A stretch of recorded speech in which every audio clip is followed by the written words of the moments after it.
Good afternoon, everyone.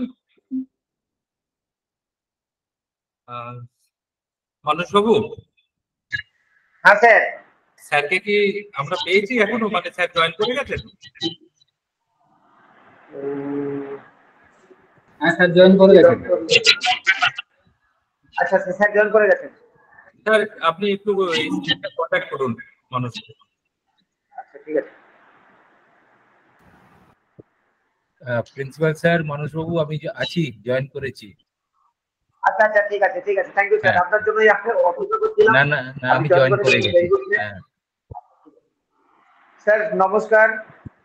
আজকে আমরা যে দুদিনের অনলাইন ফ্যাকাল্টি ডেভেলপমেন্ট প্রোগ্রামের যে শুভ সূচনা আজকে আমরা করেছি, আজকের ফার্স্ট হাফে আমাদের যে প্রোগ্রামটা ছিল সেটা হচ্ছে 2 days online faculty development programme on digital tools in digital era in teaching and learning and academic writing। এর উপরেই আমাদের দুটো প্রোগ্রাম ছিল, তার মধ্যে দুদিনের প্রোগ্রাম। এর মধ্যে আজকে আমরা প্রথম দিনের ফার্স্ট হাফের যেটি ছিল প্রোগ্রাম, সেটি আমরা সাকসেসফুলি সবাই কমপ্লিট করেছি। আমাদের অনেকেই যুক্ত ছিলেন এর সঙ্গে, এবং সেখানে যিনি বক্তা ছিলেন প্রধান, তিনি জগদীশ সামন্ত স্যার, উনিও বিষয়টি আমাদের সামনে খুব সুন্দরভাবে উপস্থাপন করেছেন। এখন আমরা আজকে যে সেকেন্ড সেশনে যে প্রোগ্রামটি রয়েছে সেটার আমরা সূচনা করতে চলেছি, এবং সেখানে যে টপিকটি মানে আলোচনার বিষয় হিসাবে রাখা হয়েছে তা হলো monitoring and integral part of innovative teaching, execution, documentation and E governance. আজকের এই টপিকটির উপরে আমাদের সামনে যিনি বক্তব্য রাখবেন, তিনি আমাদের অতি প্রিয়, সবার প্রিয় ডক্টর নির্মল দাস, অ্যাসোসিয়েট প্রফেসর, পাঁশকুড়া বনমালী কলেজ একাধারে। অপরদিকে তিনি আইকিউএসির পাঁশকুড়া বনমালী কলেজের কোঅর্ডিনেটরও বটে। এবং এই ডক্টর নির্মল বাবু, তিনি একজন, তার যে অধ্যাপনার যে সময়কাল সেটা প্রায় 29 বছরের উপরে অধ্যাপনা করছেন। একজন দক্ষ প্রশাসক, দক্ষ শিক্ষক। ওনাকে আমাদের কলেজের তরফ থেকে এবং এই প্ল্যাটফর্মে উপস্থিত সকলের তরফ থেকে আমি মোস্ট ওয়েলকাম জানাচ্ছি। আমি ডক্টর দাস মহাশয়কে আমাদের সকলের তরফ থেকে অভিনন্দন, নমস্কার। এবং স্যারের অনেক কিছু যে বক্তব্যের মধ্যে আমরা অপেক্ষা করছি যে একটা সুন্দর বক্তব্য যা আমাদের সকলকে এনগেজ করবে বা আমাদের সকলকেই তিনি মানে বিভিন্ন দিক থেকে সমৃদ্ধ করবেন, সে প্রত্যাশাও আমরা রেখেছি। আমি সেই সাথে স্বাগত জানাই যারা এই সেশনে আবার যুক্ত হলেন, প্রথম সেশনে ছিলেন বা না ছিলেন, যারা রয়েছেন বিভিন্ন কলেজের principal, assistant professor, associate professor, বিভিন্ন কলেজের লেকচারার, এইচওডি, টিচার, হেডমাস্টার মশাই, ইউনিভার্সিটির বিদ্যান গুণীজন, কলেজের এইচওডি ডিপার্টমেন্ট, বিভিন্ন ডিপার্টমেন্টের এইচওডি, যারা যারা আজকের এই সেশনে উপস্থিত আছেন তাদের সকলকে স্বাগত জানাই, ধন্যবাদ জানাই যারা প্রথম সেশনে আমাদের সঙ্গে যুক্ত ছিলেন তাদেরকে। আজকে আমাদের যে আলোচনার বিষয়টি আছে সেটা হচ্ছে monitoring and integral part of innovative teaching. আমরা আগে মানে পুরোনো দিনে যেভাবে পড়াশোনা করে এসেছি, আজকের দিনে সেই পড়াশোনার যে সমস্ত নতুন দিগন্ত খুলে গিয়েছে, যার ফলে আমরা সেই গতানুগতিক যেভাবে পড়াশোনা করা বা বিভিন্ন ধরনের কাজকর্ম, অফিসিয়াল কাজকর্ম থেকে আরম্ভ করে সমস্ত রকম দিক থেকে আমরা অনেকটাই বেশি অ্যাডভান্স এবং নতুন নতুন টেকনোলজি ইউজ করতে শিখেছি।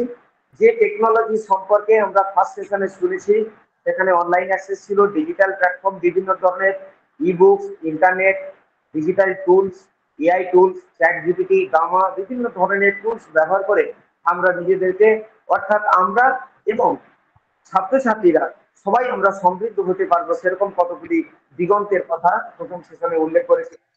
এই সেশনে আমাদের doctor Das sir innovative teaching কি এবং কিভাবে টিচিং একঘেয়েমি থেকে বেরিয়ে আসা যায়, বা কিভাবে নিত্য উদ্ভাবনী প্রক্রিয়ার মাধ্যমে শিক্ষাদান করা যায় ছাত্রছাত্রীদের। সেক্ষেত্রে শিক্ষাদানের ক্ষেত্রে শিক্ষকদের একটা বিশেষ ভূমিকা থাকে। শিক্ষক যদি নিজে এনরিচড না হন, তাহলে ছাত্রদেরকেও এনরিচ করা খুব কষ্টদায়ক ব্যাপার। তাই আজকের মতো সময়ে দাঁড়িয়ে ডিজিটাল এরিয়ার মধ্যে দাঁড়িয়ে বা ডিজিটালাইজেশনের সমস্ত কিছুর দিক থেকে দাঁড়িয়ে আমাদেরকে কিন্তু নিজেদেরকে অনেক বেশি অ্যাডাপ্ট করতে হবে, সেখানে ছাত্র কি শিক্ষক কি সবাইকে। সুতরাং এই বিষয়টি কিভাবে আমরা ইনোভেটিভ টিচিংটা দেখবো, কিভাবে করা যায় সেটা সম্পর্কে শুনবো, তার এক্সিকিউশন, এবং সর্বোপরি আমরা অনেক কিছুই করি কাজ, কিন্তু তার ডকুমেন্টেশনটা ঠিকঠাক ভাবে করতে পারি না, এবং কিভাবে সেই ডকুমেন্টেশন গুলি করলে আমরা প্রপারলি সেগুলিকে মানে সংগ্রহ করতে পারবো, সংরক্ষিত করতে পারবো, সেটা কিন্তু আমাদের আজকে জেনে নেওয়ার বিষয়। এবং আরেকটি বিষয় আছে কি গভর্নেন্স, যেখানে কি বিভিন্ন ধরনের কাজকর্ম কি কি পদ্ধতিতে করলে কোথায় কোথায় কোন কোন জায়গায় কিভাবে হয় সেগুলি সম্পর্কে বিস্তারিত বলবেন আমাদের আজকের প্রধান বক্তা ডক্টর নির্মাল্য দাস। আমি এই মুহূর্তে ডক্টর নির্মাল্য দাস স্যারকে এই সেশনে বক্তব্য রাখার অনুরোধ করার পূর্বে আমাদের মহাবিদ্যালয়ের অধ্যক্ষ ডক্টর সুমন্ত কুমার খাড়া মহোদয়কে ডক্টর নির্মাল্য বাবুকে ওয়েলকাম জানিয়ে বক্তব্য শুরু করার জন্য আপনি আবেদন করুন। আমার বক্তব্য শেষ করলাম। ধন্যবাদ সবাইকে। ধন্যবাদ মানস বাবু। মানস বাবু আমাদের বিবেকজ্যোতি কলেজের আইপিএসসি সেলের উনি কোঅর্ডিনেটর, এবং উনি আমাদের এই কলেজের একজন সদস্য বটে। আমরা আজকে যে ফ্যাকাল্টি ডেভেলপমেন্ট প্রোগ্রাম করছি তার পিছনে ওনার অনুপ্রেরণা আমাদের অনেক সাহায্য করেছে। তো আজকে এই ফ্যাকাল্টি ডেভেলপমেন্ট প্রোগ্রামের দ্বিতীয় সেশনে উপস্থিত সকল স্যার ম্যাডামদের আমি ওয়েলকাম জানাচ্ছি। আরো একবার ওয়েলকাম জানাচ্ছি ডক্টর নির্মাল্য দাস স্যারকে। বিবেকজ্যোতি কলেজের পক্ষ থেকে আপনাকে স্বাগতম জানাই স্যার। আমি আর কথা বাড়াতে চাইছি না, আমি অনুরোধ করছি আপনাকে আপনার মূল্যবান যে বক্তব্য প্রেজেন্টেশন সেটি আমাদের সামনে উপস্থাপিত করার জন্য।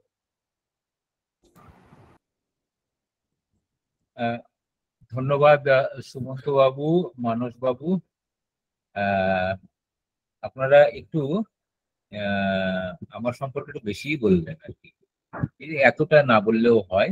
আমরা সবাই মাস্টারমশাই, শিক্ষক, টিচার, যাই বলি না কেন।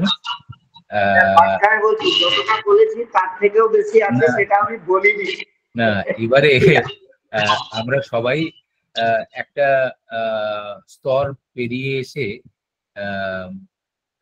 কলেজ বা বিভিন্ন জায়গায় বিশ্ববিদ্যালয়ে আমরা এসেছি। তো এখানে এত কিছু বলার আমাদের দরকার থাকে না। আমরা শুধু আমাদের যে ধারণাগুলো, যে আইডিয়াগুলো, এইগুলোকে শেয়ার করব এবং আলোচনা করব যে হ্যাঁ সত্যিকারে কিভাবে কি করলে আরো ভালোভাবে আমরা আমাদের ছাত্রছাত্রীদের, আমাদের জেনারেশন, পরবর্তী জেনারেশনকে আমরা কিভাবে আরো সমৃদ্ধ করতে পারি। দেখুন, আজকের বিষয়, আমি সবাইকে শুভেচ্ছা জানাই। আজকে যারা উপস্থিত আছেন এবং কলেজ কর্তৃপক্ষ, মানসবাবু, সুমন্তবাবু এবং এই কলেজের আরো যারা শিক্ষক শিক্ষাকর্মী যারা সবাই আছেন, তাদেরকে আজকের এই অনুষ্ঠানটি উপস্থাপনা করার জন্য আমি সবাইকে ধন্যবাদ জানাচ্ছি। তার কারণ আজকে এই ধরনের অনুষ্ঠানের প্রয়োজনীয়তা আছে, কিন্তু সব জায়গায় আমি দেখি যে ওই গতানুগতিকতা একটা জায়গা চলে এসেছে। আচ্ছা হ্যাঁ আছে, হবে, হচ্ছে, হবে, এই ব্যাপারগুলো সবার মধ্যে একটা কিরকম আমরা গেঁথে ফেলেছি আর কি। হ্যাঁ হচ্ছে তো হবে, কিন্তু বিবেকজ্যোতি কলেজের তরফ থেকে এই উদ্যোগকে আমি স্বাগত জানাচ্ছি।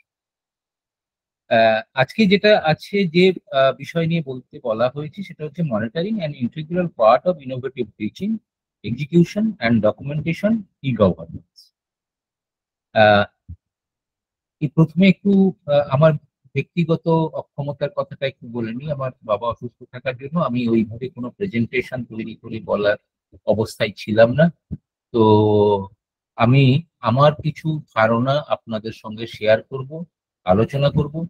এই নয় যে আমি বেশি জানি আপনারা কম জানেন, ব্যাপারটা তা নয়। আমি কম জানি, আপনাদের অনেকের কাছে আমি নিজেও আজকে আলোচনার মাধ্যমে সমৃদ্ধ হব, এটাই আমার উদ্দেশ্য। তার জন্যই আমি অসুবিধা থাকা সত্ত্বেও আমি কিন্তু আজকে মানসবাবু বা সুমন্ত বাবুর যে সাদর আমন্ত্রণকে আমি উপেক্ষা করতে পারিনি। তো তাই আজকে আমরা যে বিষয় নিয়ে আলোচনাটায় আসছি এটা হচ্ছে monitoring and integral part of innovative teaching. অনেকগুলো পার্ট আছে এখানে। একটা হচ্ছে ইনোভেটিভ টিচিং, এক্সিকিউশন, ডকুমেন্টেশন, ই গভর্নেন্স। বেসিক্যালি চারটে পার্ট রয়েছে এর মধ্যে। একটা হচ্ছে ইনোভেটিভ টিচিং, সেকেন্ড পার্ট হচ্ছে এক্সিকিউশন, থার্ড পার্ট হচ্ছে ডকুমেন্টেশন, ফোর্থ পার্ট হচ্ছে ই গভর্নেন্স। আমি যদি কোনো আমার বলার মধ্যে কোনো ত্রুটি থাকে আপনারা অবশ্যই আমাকে সংশোধন করিয়ে দেবেন, কারণ আমারও ধারণা সীমিত। দেখুন, আমরা ইনোভেটিভ টিচিং বলতে কি ধরনের টিচিং কে বুঝি আমরা? টিচিং তো ভারতবর্ষ কেন পৃথিবীতে একটা বিষয় ভিত্তিক একটা পঠন পাঠন চলে আসছে। সময়ের সঙ্গে সঙ্গে সেগুলো পরিবর্তন হয়েছে। এই পরিবর্তনটা কিন্তু একটা দীর্ঘস্থায়ী পরিবর্তনের বিষয় নয়। তার কারণ আমরা জানি দিন যত এগোচ্ছে আমাদের চিন্তা ভাবনা, আমাদের মানসিক গঠন, ছাত্রছাত্রীদের, আমাদের বলতে ছাত্রছাত্রীদের চিন্তা ভাবনা, তাদের মানসিক গঠন, তাদের প্রয়োজনীয়তা, এই সমস্ত কিছু কিন্তু বদলাচ্ছে। খুব সাধারণভাবে আমরা যদি দেখি, আপনারা ভাবুন, একটা সময় আমরা যখন কলেজে পড়তাম তখন আমরা দেখতাম একজন ছাত্র বা ছাত্রী তারা শাড়ি বা ছাত্রীরা শাড়ি এবং ছাত্র সে একটা ফুল প্যান্ট, ফুল শার্ট এইভাবে পরে আসে। এখন আমরা কি দেখি? বিএড কলেজ বাদ দিলে কিন্তু এখন জেনারেল অবস্থায় আমরা কি দেখি? আমরা দেখি যে সেখানে পরিবর্তন ঘটেছে। আমরা যদি আমাদের বাবা মাদের দিকে তাকাই, সেই সময় যারা পড়াশোনা করত ছেলেরা ধুতি পাঞ্জাবি পরে যেত। দেখুন, সময়ের পরিবর্তনের সঙ্গে সঙ্গে কিন্তু পোশাক আশাকের আমাদের অর্থাৎ মানসিক চাহিদা এবং মানসিক গঠনের পরিবর্তন ঘটে যাচ্ছে। এই গঠনের পরিবর্তনের সঙ্গে সঙ্গে শিক্ষা পদ্ধতিরও পরিবর্তন ঘটে গেছে। আচ্ছা, আপনারা ভাবুন, এক সময় আমরা স্কুলে পড়াশোনা না করলে আমাদের মাস্টারমশাইরা লাঠি দিয়ে পিটিয়ে একদম ছাল তুলে দিত। এবারে সেটা যদি স্কুলে মার খেলাম, মার খাওয়ার পরে বাড়িতে যদি গিয়ে বলি তাহলে কিন্তু সেখানে মানে বললে আবার মার খাবো। প্রথম মার খেয়েছি স্কুলে, দ্বিতীয় মার খাবো যদি বাড়ি যাই, বাড়ি গিয়ে যদি বলি তাহলে আবার মার খাবো বাবা মার কাছে। তাহলে এখন কি সেই পরিস্থিতি আছে? আমরা কি একটা ছাত্রকে পিটিয়ে পড়াশোনা করাতে পারি? না। তার কারণ তাদের মানসিক পরিবর্তন ঘটেছে, মানসিক গঠনের পরিবর্তন ঘটেছে। বিভিন্ন সময়ে বিভিন্ন ভাবে আমাদের যে সামাজিক বিবর্তনগুলো হয়েছে বা সামাজিক পরিবর্তন যাই বলি না কেন, বিবর্তন বলি, পরিবর্তন বলি, তার সঙ্গে সঙ্গে ছাত্রছাত্রীদের তাদের মানসিক গঠনেরও পরিবর্তন ঘটেছে। তাদের হাতে এখন বিভিন্ন ধরনের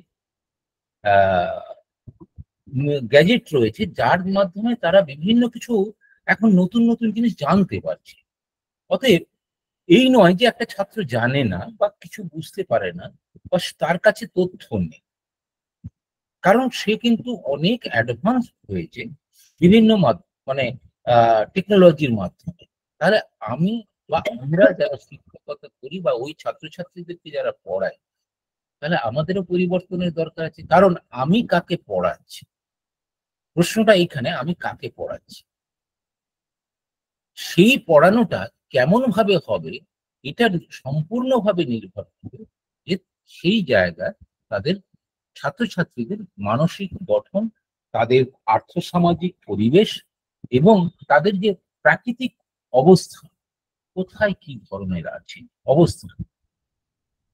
1970-80 দশকে রাশিয়াতে প্রথম এই যে প্রাকৃতিক পরিবেশ ভিত্তিক যে পড়াশোনা, এটা কিন্তু এক ধরনের আলোচনার মাধ্যমে উঠে এসেছিল যে ছাত্রছাত্রীদেরকে প্রাকৃতিক পরিবেশের মাধ্যমে সে কোথায় অবস্থান করছে সেই বিষয়ক চিন্তা ভাবনা দিয়ে তার পড়াশোনা বা তার মানসিক গঠন বা তার মানসিক বৃদ্ধিকরণের প্রয়োজন আছে।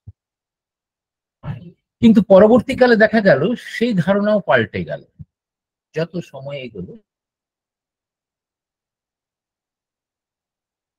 প্রাকৃতিক অবস্থান কিন্তু ভিন্ন পৃথিবীর ভিন্ন দেশে ভিন্ন জায়গায় বিভিন্ন ধরনের রয়েছে।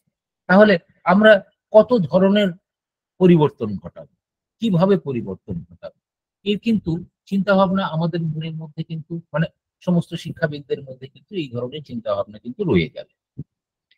এই জায়গাটা তখন আমরা একটু অন্যভাবে চিন্তা করতে শুরু করি এবং প্রত্যেকটা সময়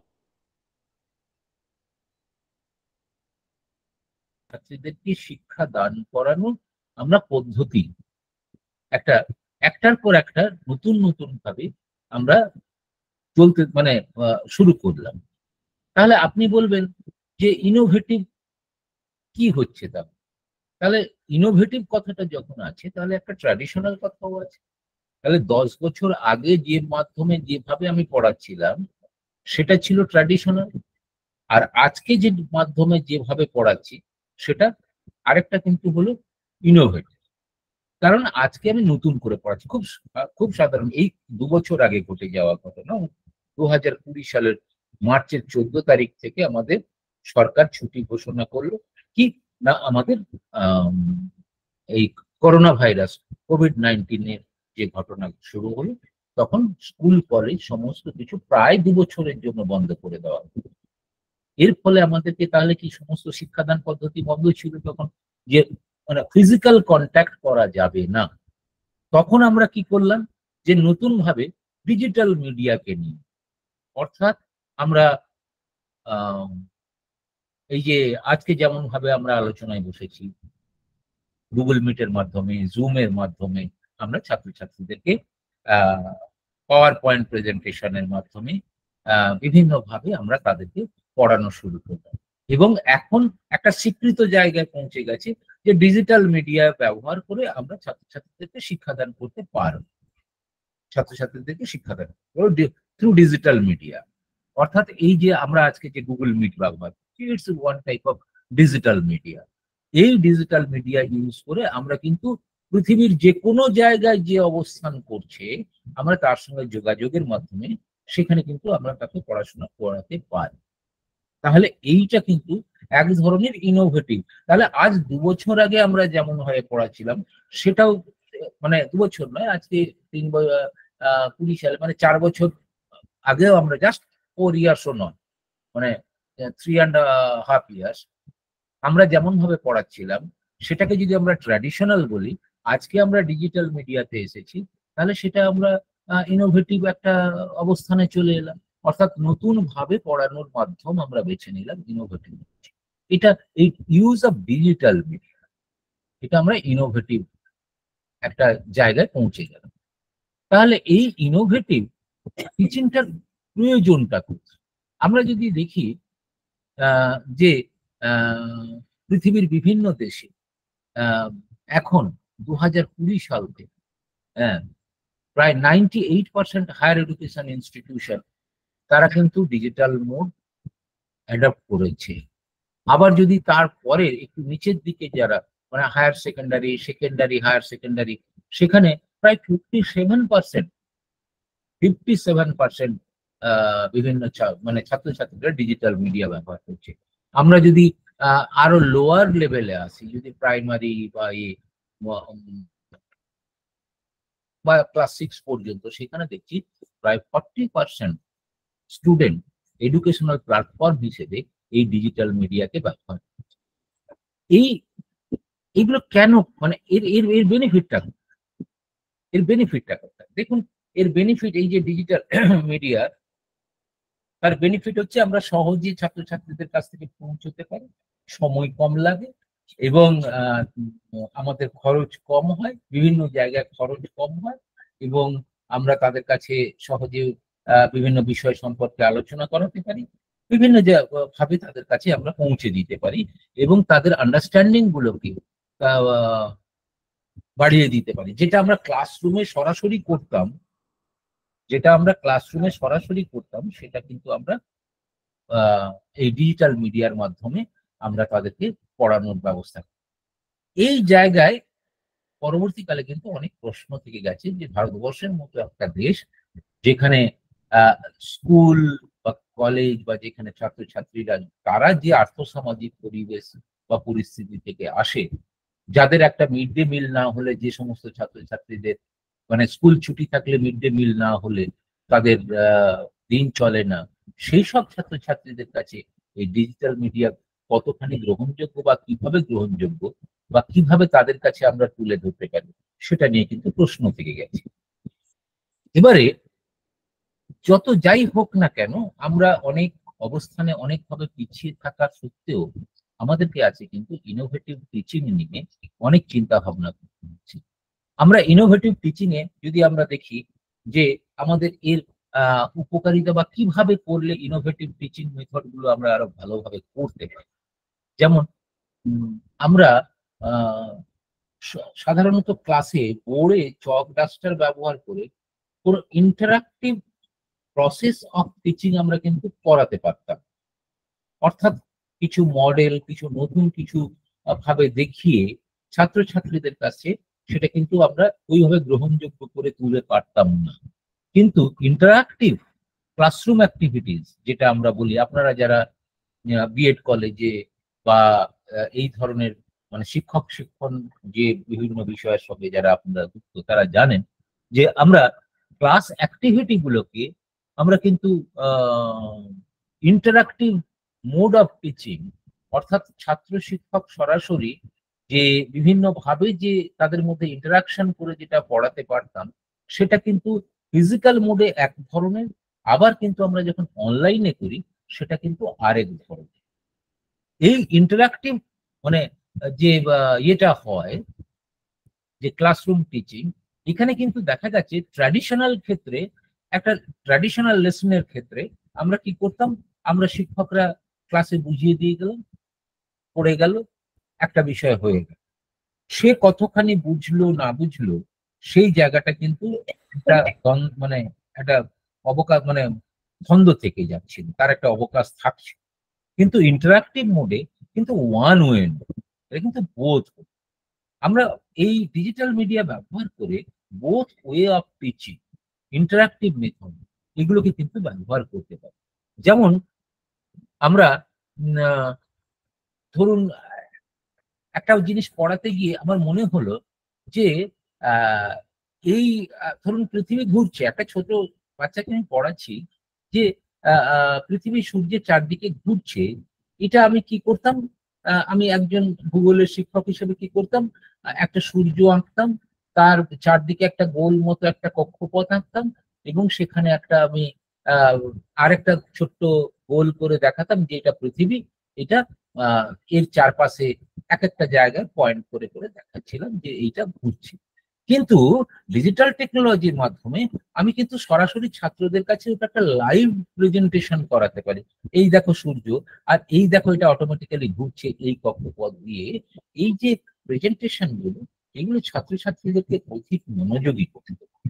এই মনোযোগ এবং এর ফলে একটা মানে ওয়ান ওয়ে নয়, টু ওয়ে ইন্টারাকশনটা কিন্তু টিচিং মেথডের মধ্যে কিন্তু চলে আসে। আমি একটা মানে জাস্ট একটা এক্সাম্পল দিলাম। এই এর এর ফলে একটা ছাত্রদের বা তাদের আগ্রহ তৈরি হয়, হ্যাঁ, তাদের মধ্যে একটা আগ্রহ তৈরি হয়। এই আগ্রহটা কিন্তু তাদের আরো ডেভেলপ করে তাদের মধ্যে। হ্যালো, শুনতে পাচ্ছেন সবাই? স্যার খুব ভালোভাবে শোনা যাচ্ছে স্যার। আচ্ছা, থ্যাংক ইউ।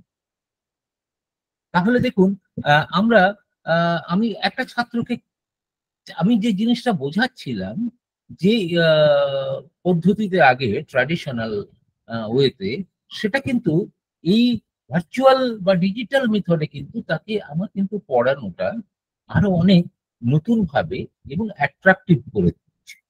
এই এটাকে আমরা ইনোভেটিভ বলতে পারি, যে নতুন ভাবে ইনোভেটিভ মানে আমরা কিছু আবিষ্কার করছি সেরকম বিষয়টা নয়। বিষয়টা হচ্ছে আমরা নতুন কিছু পদ্ধতি মাধ্যমে ছাত্রছাত্রীদেরকে শিক্ষাদানটা আরো মনোজ্ঞ করে তোলা, আগ্রহী করে তোলা। এই জিনিসগুলো কিন্তু ছাত্রছাত্রীদেরকে অনেকভাবে অনেক বিষয়ে আগ্রহী করে তোলে। এই আগ্রহী করে তোলাটা কিন্তু তাদের মধ্যে সেটা তাদের পড়াশোনাটাকে কিন্তু অনেকভাবে এগিয়ে নিয়ে যেতে সাহায্য করে। দ্বিতীয়ত, আমরা যখন পড়াই আপনারা দেখবেন দুটো সিনেমা আপনারা দেখেছেন, আমরা সবাই বোধহয় অনেকেই দেখেছি। একটা হচ্ছে, দুটোই কিন্তু সিনেমায় কিন্তু আমির খান, যে আমাদের হিন্দি সিনেমা, একটা হচ্ছে 3 ইডিয়টস আপনারা দেখেছেন, আর একটা হচ্ছে তারে জমিন পর দেখেছেন। দুটো সিনেমা কিন্তু আমরা সবাই দেখেছি, তাই কি সব অনেকেই দেখেছি তো নাকি? কি বলেন হ্যাঁ আপনারা? স্যার, হ্যাঁ স্যার দেখেছি স্যার। আচ্ছা, এই দেখার মধ্যে আপনি নতুনত্ব কি পেয়েছেন? আমরা যদি 3 ইডিয়টস এ দেখি, হ্যাঁ স্যার, ক্রিয়েটিভিটি স্যার, নিজে থেকে কোনো কিছু করা স্যার। নতুন কিছু করা, তাই তো? তাহলে দেখুন ক্রিয়েটিভিটি। আর তারে জমিন পরে একটা ছাত্র যার পড়াশোনা মানে যার কাছে একটা ছাত্র, সে সবকিছু উল্টো দেখে, মনে রাখতে পারে না, আহ, এবং এবং সে কিভাবে তার একজন শিক্ষক পুরো তার জীবনযাত্রা এবং তার চিন্তা ভাবনার জায়গাগুলোকে পরিবর্তন করে দিচ্ছেন। দেখুন এই দুটোতেই কিন্তু আমরা তাহলে একটা দেখলাম ইনোভেটিভ এবং ক্রিয়েটিভ। এটা কিন্তু শুধুমাত্র মানে ট্র্যাডিশনাল ওয়ে অফ থিঙ্কিং থেকে আসে না। সেটা একটা ছাত্র বা ছাত্রী, তার যে ইন্টারাকশনটা, সে কিভাবে ভাবছে, এই যে ভাবনার জায়গাটাকে তৈরি করে দেওয়া, একটা ছাত্রের ভাবনার জায়গাটাকে তৈরি করে দেওয়া through new techniques, using new techniques, সেটা কিন্তু আমরা একটা সিনেমার মধ্যেও দেখতে পাই। এই যে ছাত্রছাত্রীরা কিভাবে তার নতুন নতুন খুব ছোট ছোট আইডিয়া থেকে সে কিভাবে নতুন করে তৈরি করতে পারছে। আবার আমরা সেটা একটা ক্রিয়েটিভিটি, একটা টিচারের ক্রিয়েটিভিটি তার স্টুডেন্টদের মধ্যে জাগিয়ে দেবে, সে একটা ইনোভেটিভ ওয়ে। একজন মাস্টারমশাই একটা ডিসলেক্সিয়া হওয়া একটা ছাত্রকে তারে জমিন পর সিনেমায় আমরা দেখছি যে কিভাবে তার মানসিক গঠনটাকেই পুরো পাল্টে দিতে পারছে। অর্থাৎ তার যেদিকে ইচ্ছা বা তার যে চিন্তা ভাবনা গুলো, কিভাবে আমরা ধীরে ধীরে তার সেই একটা ছাত্র যে কোনো কিছুতেই পারতো না, সে কিভাবে এত চিন্তা ভাবনার জায়গাগুলোকে উন্নত করতে পারলো, সেটা একটা শিক্ষকের অবদান কিন্তু যথেষ্ট, সেটা দেখানো হচ্ছে। তাহলে দেখুন আমরা কিন্তু এইগুলোর জন্য বেশি কিছু লাগে না। এই যে আইডিয়া গুলো একজন শিক্ষকের, যে ধারণাগুলো ছাত্রছাত্রীদের মধ্যে যে গেঁথে দেওয়া, তার জন্য কিন্তু বর্তমান দিনে আমরা কিন্তু ডিজিটাল টেকনোলজি বা এই যে ধরনের মিডিয়া গুলোকে কিন্তু খুব সুন্দরভাবে ব্যবহার করতে পারি। একটা ছাত্র, আমরা ইনোভেটিভ টিচিং এর ক্ষেত্রে আরেকটা যেটা দেখি যে মানে ডিজাইন অফ থিঙ্কিং প্রসেস, তাদের থিঙ্কিং প্রসেসটাকে আমরা ডিজাইন করে দিতে পারি। কিরকম দেখুন, আমরা একটা ছাত্রকে সে কিছু করতে চাইছে কিন্তু সঠিকভাবে সে সেটাকে প্রেজেন্ট করতে পারছে না। আমরা সেটাকে আমাদেরকে কিন্তু লক্ষ্য রাখতে হবে, একটা ছাত্র বা ছাত্রী ক্লাসে সে তাকে এনকারেজ করা, ডিজাইনিং করার জন্য। অর্থাৎ ডিজাইনিং মানে যে এঁকে ফেলবে বা ই করবে তা না, তার যে পড়ার জায়গাটাকে সে কিভাবে আরো সহজভাবে ডিজাইনিং করতে পারে, তার মাথার মধ্যে তাকে দিতে হবে। যে দেখো আমাদেরকে আমাদের ছোটবেলায় মাস্টারমশাই ওই সাইন কস থিটা এইগুলো বোঝানোর জন্য আমাদের মাথায় থাকতো, হ্যাঁ, আমাদের মাথায় থাকতো যে এইটা সাইনে কি হয়, কসে কি হয়, থিটায় কি মানে ইয়েতে কি, কটে কি হয়, এইগুলো কিন্তু আমাদের মাথায় থাকতো। তখন স্যার আমাদেরকে একটা ছোট্ট কবিতা বলেছে, সেটা কবিতাটা কি, some people have curly brown hair, turn perfectly black. Some, some হচ্ছে সাম এস, এস হচ্ছে sine, sine theta equal to কি, পিপল হ্যাভ, মানে প্রত্যেকটার প্রথম অক্ষর পারপেন্ডিকুলার বাই হাইপোটেনিউজ। দেখুন ওই ক্লাস 5-6 বোধহয় পড়েছিলাম, স্যার এই কবিতাটা মনে করিয়ে দিয়েছে, শিখিয়ে দিয়েছে, সেটা কিন্তু আজ পর্যন্ত ভুলিনি। তাহলে সেটাও কিন্তু একটা তখন সময়ে সেটা কিন্তু একটা ইনোভেটিভ চিন্তা ভাবনা একটা শিক্ষক ঢুকিয়ে দিতে পেরেছিল একটা ছাত্রের মধ্যে, যে ছাত্রটি আজ 40 বছর আগে যখন সেই শিক্ষকের কাছে শুনেছিল, সেটা কিন্তু তার স্মৃতির, তার মনের মধ্যে ওই জিনিসটা গেঁথে আছে যে হাউ টু ডিজাইন। এই যে ডিজাইনিং করে দেওয়া, তার মাথার মধ্যে ঢুকিয়ে দেওয়া, কিভাবে সে সহজে এই জিনিসটাকে আরো মাথার মধ্যে রাখতে পারবে সেটাকে ধরিয়ে দেওয়া, অর্থাৎ তার ডিজাইনিং মেথড। ইনোভেটিভ টিচিং এ কিন্তু অন্যতম আরেকটা হচ্ছে যে তার ডিজাইন থিঙ্কিং প্রসেস গুলোকে মানে আরো চেঞ্জ করে দেওয়া, যাতে ও সহজে একটা জিনিসকে মাথায় রাখতে পারে এবং ইমপ্লিমেন্ট করতে পারে। আজ থেকে হয়তো মানে আমি 40-45 বছর আগে এই ছড়াটা আমার মাস্টারমশাই আমাকে ক্লাস 6-এ বোধহয়, আমার 6 বা 7-এ আমাদের ওইটা করতে হতো, তখন বলেছিলেন। তাহলে এটা কিন্তু আমাদের মধ্যে কিন্তু, আমার মধ্যে আজও গেঁথে আছে। তাহলে এই যে ডিজাইনিং করে দেওয়াটা, একটা ছাত্রের মধ্যে তুলে দেওয়াটা, সঠিকভাবে তাকে মেনটেন করাটা, এটা কিন্তু ইম্পর্টেন্ট। এটা একটা মানে ইনোভেটিভ টিচিং এর আমি একটা এক্সাম্পল দিলাম। তাহলে এটাকে আপনারা ট্র্যাডিশনাল বলবেন কি ইনোভেটিভ বলবেন আমি জানি না, কিন্তু এটা তখনকার সময়ে কিন্তু দ্যাট ওয়াজ মানে important innovative design of teaching. যে ছাত্রকে যেমন বেনিয়া সহ কলা আমরা এখনো বলি, ঠিক আছে, বেনিয়া সহ কলা।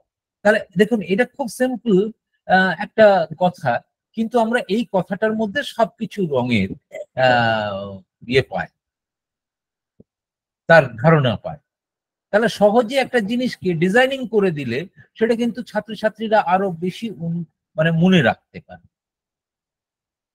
ইনোভেটিভ টিচিং এর আবার আরো আরো নতুন নতুন অনেক, আগে ছিল না এইভাবে, এখন নতুন নতুন পদ্ধতি এসেছে। যেমন আমরা বলি project learning, project based learning. Project based learning কিরকম না, ধরুন আমি একটা ছাত্রকে একটা বিষয় সম্পর্কে বা একটা বা এই গ্রুপ অফ স্টুডেন্টকে একটা কোনো একটা পার্টিকুলার টপিক দিলাম, দিয়ে বললাম যে এইটা সম্পর্কে ধারণা করে কিছু তোমরা তথ্য সংগ্রহ করো, তথ্য সংগ্রহ করে তাকে বিশ্লেষণ করো, বিশ্লেষণ করে তাকে উপস্থাপন করো।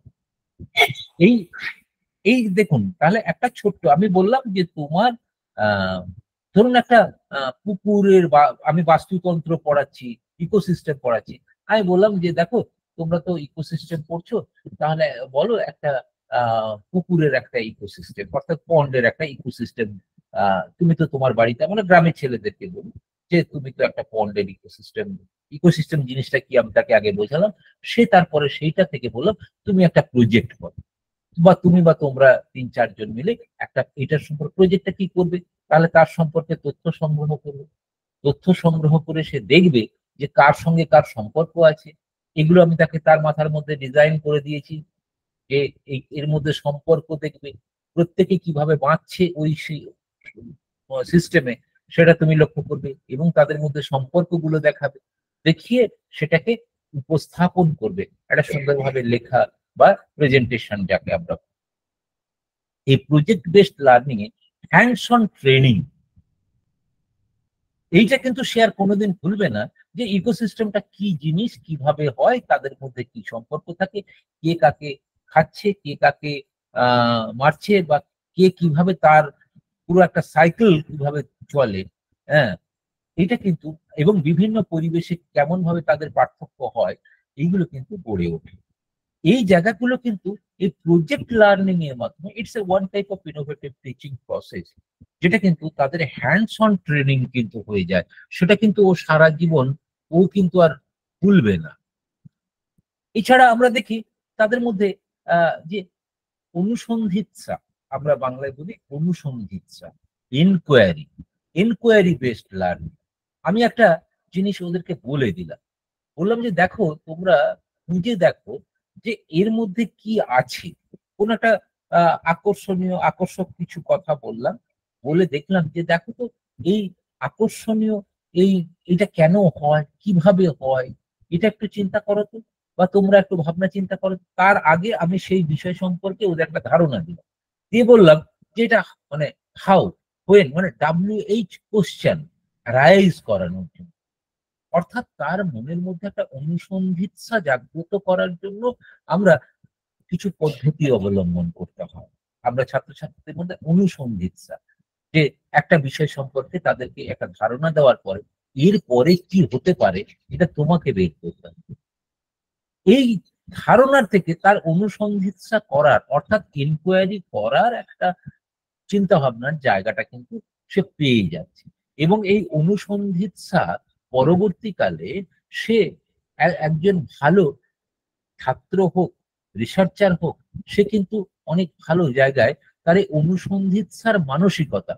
ট্র্যাডিশনালি একটা বই দিলাম, আজকে আমরা দেখতে পাচ্ছি একটা ছাত্র অনেক সময় অনেক কিছু সে অনেক নম্বর পাচ্ছে পরীক্ষায়, কিন্তু তাকে যদি বাস্তব জায়গায় আমরা দাঁড় করিয়ে দিই, সে ওই বইয়ের বাইরেটুকু তার পৃথিবী তার কাছে অন্ধকার।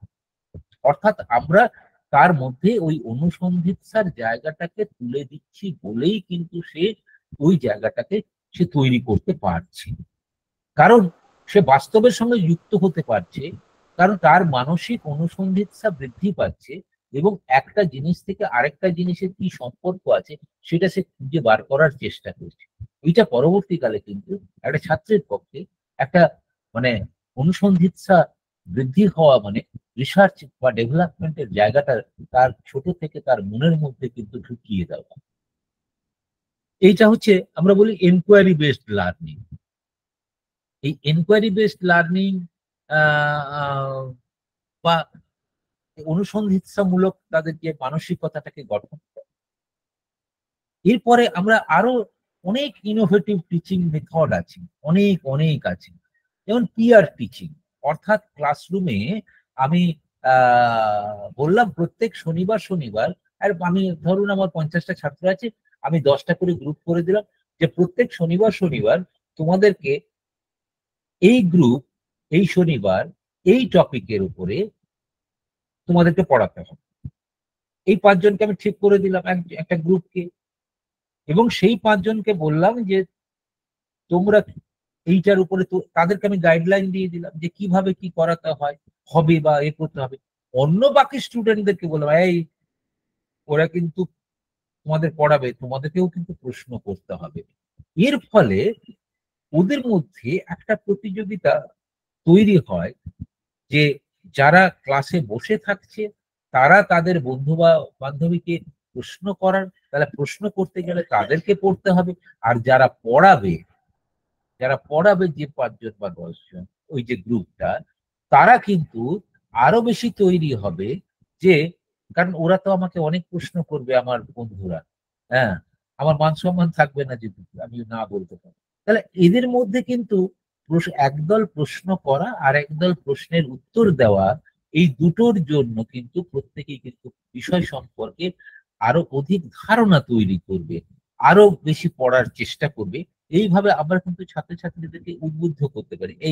তাদেরকে যারা ক্লাস নেবে তাদেরকে বলো দেখ ভালো করে পড়তে হবে, কিন্তু তোদেরই কিন্তু প্রশ্ন করবে, তোরা ঠিক মতো না করতে পারলে ওরা কিন্তু আবার তোদের আহ কিন্তু একটা ইয়ে করে দেবে, অপমান করে হয়ে যাবি, তোরা অপমানিত হয়ে যাবি যদি না পড়াতে পারি।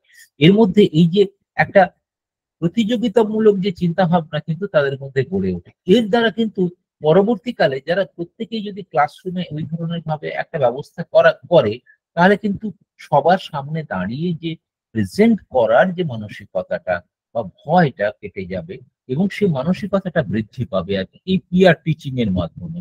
তো এটাও একটা কিন্তু পিয়ার টিচিং একটা কিন্তু ইনোভেটিভ মেথড, যার মাধ্যমে কিন্তু আমরা তাদের আরো ভালো করে ডেভেলপ করতে পারি। আমরা আরো অনেক রকম মেথড রয়েছে, আপনারা আরো বিশদভাবে সেগুলো জানেন। হ্যাঁ, কিন্তু এই আহ, জিনিসগুলোর মধ্যে যেটা সবচেয়ে ইম্পর্টেন্ট হচ্ছে, আমরা তো এত কথা বলছি, বিভিন্ন পদ্ধতির কথা বলছি, বিভিন্ন মাধ্যমের কথা বলছি, বিভিন্ন জায়গার চিন্তা ভাবনার কথা বলছি, ট্র্যাডিশনালের থেকে ইনোভেশনের দিকে এগোনোর কথা বলছি। এই সমস্ত কিছুই কিন্তু সম্ভব সম্ভব তখন যেখানে একটা ছাত্র যদি বা ছাত্রের বাবা মা গার্ডিয়ান যদি চিন্তা না করে যে আমার স্কুলটা বন্ধ থাকলে মিড ডে মিলটা বন্ধ থাকবে, তাহলে আমার ছেলে মেয়ে যে একটু খাবারের আশা স্কুলে যাবে, সেটা কিন্তু তারা চায়। গ্রামের দিকে স্কুলে এরা চান না যে স্কুল বন্ধ থাকে, তাতে তাদের তাদের মানসিক এবং তাদের মানে অর্থনৈতিক বিভিন্ন বিষয়ে তাদের কিন্তু চিন্তার মধ্যে থাকেন তারা, যে একটা বেলা তো আমার ছেলে মেয়ে দুটো কিছু দুটো খেতে পাচ্ছি।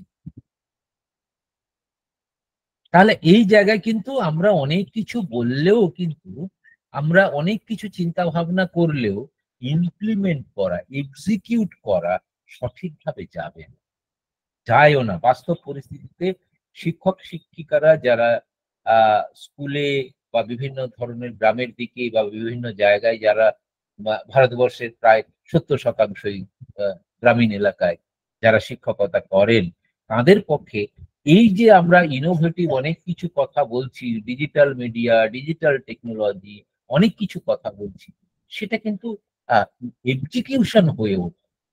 খুব সহজ কথা বলি, আমি সন্ধ্যের পরে অনেক সময় অনেক ছাত্রছাত্রীকে 2020 সালে বলতে শুনেছি, যদি কখনো বলি যে দেখ আজকে সকালেও নিলাম, তারপরে এই তো 2 ঘন্টা তোদের আবার অন্য টিচারেরও ক্লাস আছে, তাহলে আমি সন্ধ্যেবেলায় আরেকবার নিই। তখন অনেক ছাত্রছাত্রী আমাদেরকে বলে স্যার সন্ধ্যেবেলায় নেবেন না কেন? না আমাদের স্যার টাওয়ার থাকে না ঘরের মধ্যে, আমাদেরকে তো বাইরে বসে বা কোনো একটু উঁচু জায়গায় গিয়ে বসে আমরা ক্লাস অ্যাটেন্ড করি মোবাইলে। স্যার রাতের বেলা তো অসুবিধা স্যার, করা যাবে না স্যার। বা আমরা অনেকে সাইবার ক্যাফেতে যাই, স্যার সেটা তো বাড়ি থেকে দূরে, সন্ধ্যের পর বন্ধ হয়ে যায়, স্যার সেটা তো অসুবিধা আছে স্যার, সেটা করা যায়। তাহলে দেখুন এক্সিকিউশনের প্রবলেম, এক্সিকিউশন আমরা বলছি অনেক টিচিং ইনোভেটিভ মেথড অনেক কিছু আছে, মানে খাতায় কলম, খাতায় কলম, কিন্তু এক্সিকিউশন কিভাবে করব? আমরা জানি আমাদের ভারতবর্ষে বিভিন্ন মানে শহরাঞ্চলের কিছু জায়গা বাদ দিলে ভারতবর্ষের প্রায় 70% ছাত্রছাত্রী কিছু না কিছু প্রবলেম, কারোর মানে এই ডিজিটাল মিডিয়ারটাই তাদের কাছে নেই, বা যাদের কাছে আছে তাদের কাছেও বিভিন্ন ধরনের, কারণ এর জন্য যে আর্থিক সঙ্গতির প্রয়োজন হয়, যে তাকে আমরা বলি এই যে ডেটা ভরতে হবে, মানে যে সে বিভিন্ন কোম্পানির বিভিন্ন ধরনের তাদের প্ল্যান আছে, সেটা যে টাকা দিতে হবে, এবং তারও আবার প্রত্যেক দিনের একটা লিমিট আছে। এই যে জায়গাগুলো ছাত্রছাত্রীরা কিন্তু এই জায়গায় কিন্তু আমরা শিক্ষক শিক্ষিকারা এক্সিকিউশনের জায়গায় কিন্তু খুব ইম্পর্টেন্ট একটা আমাদের ভুল, মানে অসুবিধা রয়ে যায় এই ডিজিটাল মিডিয়া বা ডিজিটাল টেকনোলজি ব্যবহারের ক্ষেত্রে। কিন্তু আমি তাছাড়াও বলবো যে দেখুন এই ডিজিটাল টেকনোলজি ছাড়াও কিন্তু আমরা ইনোভেটিভ টিচিং কিন্তু করতে পারি। সেটা কিন্তু আমরা তাদেরকে মানে ফেস টু ফেস বলি বা ক্লাসরুম টিচিং এর ক্ষেত্রেও বলি যে আমরা কিন্তু করতে পারি। তার জন্য আহামরি বিরাট কিছু এক্সিকিউশনের প্রবলেম মানে আমাদের প্রয়োজন হবে না। সেটা কিভাবে করতে পারি? দেখুন খুব সহজভাবে একটা ছাত্রছাত্রীকে আমরা আগ্রহী করে দেবো। আমাদের সবচেয়ে বড় কাজ হচ্ছে একটা ছাত্রছাত্রীকে তার পড়ার প্রতি আগ্রহী করে দেবো। আমরা জানি মানে প্রায় ভারতবর্ষে এই একটু আগে আমি একটা জিনিসে মোবাইলে একটা জিনিস দেখছিলাম, তাতে একজন বলছেন যে ভারতবর্ষে মানে 1,47,000 এরকম টোটাল স্কুল আছে, যেখানে মানে প্রাথমিক স্কুল যেখানে সরকারি, যেখানে 1 থেকে 2 জন মাত্র টিচার আছে, অথচ ক্লাস আছে সেখানে কিন্তু ক্লাস হচ্ছে মিনিমাম ক্লাস 4। তাহলে 2 জন টিচার 4টে সেকশনকে একই সঙ্গে পড়াতে হচ্ছে। 1 থেকে 2 জন শিক্ষক 1,47,000-এর মতো স্কুল রয়েছে, যেখানে প্রাথমিক শিক্ষক রয়েছেন 1 থেকে 2 জন। তাহলে এক্সিকিউশনটা করবো কে? এক্সিকিউশনটা করার ক্ষেত্রে অনেক বাধা, অনেক বিপত্তি কিন্তু আছে। আমরা যে যতই যাই বলি না কেন, আইডিয়ালাইজ কথা অনেক ভাবে বলে দেওয়া যায়। আমরা আজকে এই সেমিনারে বসে আমরা বলে দিলাম, এই আপনারা ডিসিশন মেকিং এ এই করবেন, আপনারা ডিজিটাল টুলস এ এই ব্যবহার করবেন, আপনারা তাদের মধ্যে পিয়ার টিচিং করবেন। আরে একটা আবার সেই শিক্ষককে তার সারাদিন চলে যায়, তার 2 জন টিচার আছে। আমি পুরুলিয়ার একটা স্কুলে গেছি, সেখানে একজন মাত্র টিচার। মানে গত বছরে গেছি শীতের সময়, বাঘমুন্ডিতে ছিলাম, একজন মাস্টারমশাইয়ের সঙ্গে আলাপ হলো। তিনি হচ্ছেন পুরুলিয়া বাঘমুন্ডি থেকে আরো 15 কিলোমিটার ভেতরে একটা স্কুল আছে, স্কুল বাড়ি সবই আছে, জল টল আছে, সেখানে উনি একজন মাত্র টিচার। ক্লাস 8 পর্যন্ত আছে, দুজন মানে 4 জন বোধহয় ছিলেন, ট্রান্সফার হয়ে হয়ে এখন একজন মাত্র টিচার আছেন। তিনি ছুটিও নিতে পারেন না। অসুস্থ হলে গ্রামের একজন সবচেয়ে শিক্ষিত, তিনি বোধহয় 8 না 9 বোধহয় পড়াশোনা করেছেন, তিনি করেন কি এসে মিড ডে মিলটা ব্যবস্থা করেন এবং ছেলে মেয়েদেরকে এই আজকে এইটা পড়, এইটা পড়। তিনি কোনো আর কিছু করতে পারেন না। আর যদি মিড ডে মিলটা চালু না রাখা হয় তাহলে কিন্তু গ্রামের লোকজন খেপে যাবে। তাহলে চিন্তা করুন, আমরা অনেক কথা বলতে পারি, কিন্তু এক্সিকিউশনের জায়গাটা আমরা কিভাবে নেব? আমি জানি আমাদের অনেক শত বাধা আছে, তবুও আমি আমাদের শিক্ষক শিক্ষিকাদের কাছে আমাদের অনুরোধ থাকে যে তার মধ্যেও আপনি কিভাবে ইনোভেটিভ টিচিং গুলো করাবেন, এটা কিন্তু আপনাকে আপনার পরিস্থিতির উপরে নির্ভর করে ভাবতে হবে। আপনাকে আপনার পরিস্থিতির উপরে নির্ভর করে আপনার সেই জায়গার টিচিং মানে মেথড বা টেকনিক্স আপনি কিভাবে করবেন, সেটা কিন্তু আপনাকেই ভাবতে হবে। এই জায়গাগুলো আমরা যত আইডিয়ালাইজ যাই কিছু থাকুক, সেই আইডিয়ালাইজ হয়তো আমরা প্রয়োগ করতে পারবো না, কিন্তু আমাদেরকে সেখানে পরিস্থিতি অনুযায়ী, আমি একটা কথা আবারও বলছি, যে সিচুয়েশনাল যে টেকনিক, সিচুয়েশনাল ইনোভেটিভ টেকনিক, এই কথাটা আমাদেরকে মাথায় রাখতে হবে। সিচুয়েশনাল ইনোভেটিভ টেকনিক, যাতে আমি আমার এই পরিস্থিতিতে, ধরুন আমি ওই যে পুরুলিয়া স্কুলের কথা যেটা বলছি, সেখানে একজন টিচার আছেন, আর একজন গ্রামের একজন, তিনি ভলেন্টারিলি ওই স্কুলকে জমি দিয়েছেন বলে তার একটা আগ্রহ আছে স্কুলের প্রতি। তিনি ক্লাস 8 বা 9 পর্যন্ত পড়াশোনা করেছেন। আর তিনি আসেন, তিনি করেন কি না, মিড ডে মিলের ব্যবস্থাটা তিনি দেখাশোনা করেন। আর যিনি টিচার তিনি করেন কি, বলেন আমার এই যে 5-6টা ক্লাস আছে, আমি করি কি এক একটা ক্লাসে এক একবার যাই। যখন আমি মানে একটা ক্লাসে অঙ্ক পড়া দিই, একটা ক্লাসে ইংরেজি লেখা দিই, একটা ক্লাসে বাংলার প্রশ্নোত্তরের লেখা দিয়ে আসি। এইভাবে আমি টোটাল সিস্টেমটাকে ম্যানেজ। তাহলে এক্সিকিউশনের জায়গায় প্রপারলি কিন্তু সম্ভব হচ্ছে না ওই জায়গায়। তাহলে সিচুয়েশনাল ম্যানেজমেন্ট, সিচুয়েশনাল এক্সিকিউশন কিভাবে করবে, এইটা কিন্তু আপনাকে আপনার পরিস্থিতির মধ্যে ভাবতে হবে যে আমরা ইনোভেটিভ কি ধরনের টিচিং রাখবো। দেখুন, সেটা একটা সেটা যে আপনার ওই পিয়ার টিচিং হতে পারে, সেটা আপনার কোনো ইয়েতে কি বলবো, আমরা তাকে যে ক্লাসরুম টিচিং এর ক্ষেত্রে আমরা যে ইন্টারাক্টিভ যেগুলো বলি, হ্যাঁ, সেগুলো হতে পারে। সেখানে আমাদের আহ, বিভিন্ন ধরনের যে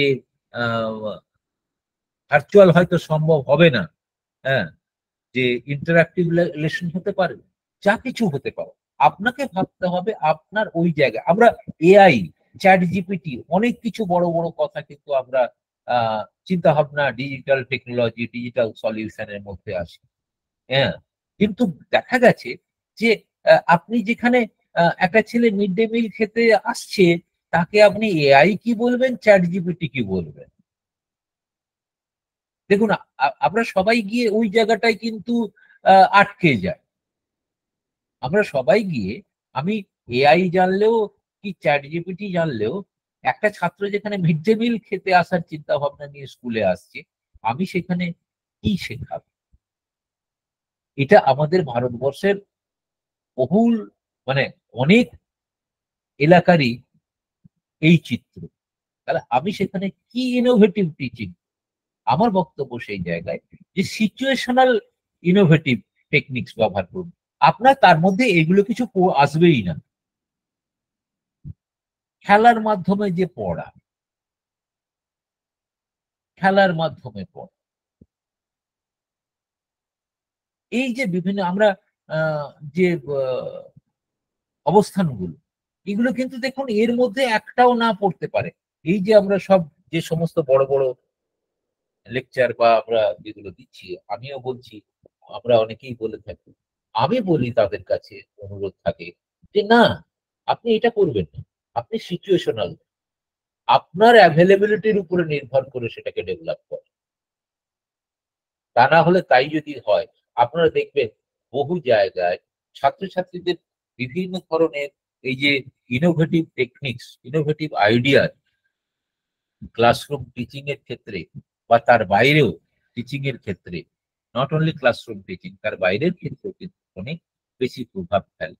আজকে যদি তাই না হতো, আপনারা নিজেরা দেখেছেন বিভিন্ন জায়গায় অনেক মাস্টারমশাই অনেক ভাবে উদ্যোগ নিয়ে ছাত্রছাত্রীদেরকে নিয়োজিত করে রাখেন, তাদের খেলার মাধ্যমে পড়া, তাদের পিয়ার টিচিং এর মাধ্যমে পড়ানো, তাদের ইন্টারাক্টিভ যে প্রসেসের মাধ্যমে তাদেরকে ডেভেলপ করা, এইগুলো কিন্তু তার সিচুয়েশন অনুযায়ী তারা কিন্তু ডেভেলপ করা, যার ফলে সেই শিক্ষক বা শিক্ষিকারা মানে ছাত্রছাত্রীদের কাছে অত্যন্ত প্রিয় হয়ে ওঠে। এবং আপনারা দেখেছেন অনেক সময় খবরের কাগজে বা টিভিতেও যে কোনো শিক্ষকের বদলির আদেশ এসছে, পুরো গ্রামবাসী ছাত্রছাত্রীরা পুরো ঘিরে ধরেছে, না আমরা এই মাস্টারমশাইকে যেতে দেবো। ভালো লাগে আমাদের সেই জিনিসগুলো দেখে, যে সেই মানুষটি কিভাবে একটা ছাত্রছাত্রীর কাছে প্রিয়, কিন্তু ওই আহ, হয়ে ওঠাটা এমনি সহজে হয়নি। তিনি নিশ্চয়ই কিছু তার ইনোভেটিভ আইডিয়ার মাধ্যমে সেখানকার ছাত্রছাত্রীদের উন্নয়নের জন্য তাদেরকে পড়াশোনা করানোটা তিনি দিয়েছেন, যার ফলে তার যে মানে পেরেন্টসরা, বাবা মা, ছাত্রছাত্রী সবাই কিন্তু তাকে ভালোবাসছে। এইগুলো কিন্তু মূলত নির্ভর করে সিচুয়েশনাল, আমার যে বক্তব্য, সিচুয়েশনাল যে ইনোভেশন। সিচুয়েশন, আপনি আমি আজকে যাই বলে দিই না কেন, খাতায় কলমে আমরা যাই দেখিয়ে দিই না কেন, আমরা বিএড পড়াচ্ছি, তাতে অনেক রকম আইডিয়ালাইজড মডেল শেখাচ্ছি, কিন্তু সেই তার দ্বারা কিন্তু তার এক্সিকিউশনটা হয় না। একসময় আমি বিএড পড়েছিলাম, আমি একটা প্রশ্ন করেছিলাম যে স্যার, এইরকম যে এত ভাবে যে এত কথাগুলো বলছেন, এগুলো কি বাস্তবে সম্ভব হয়?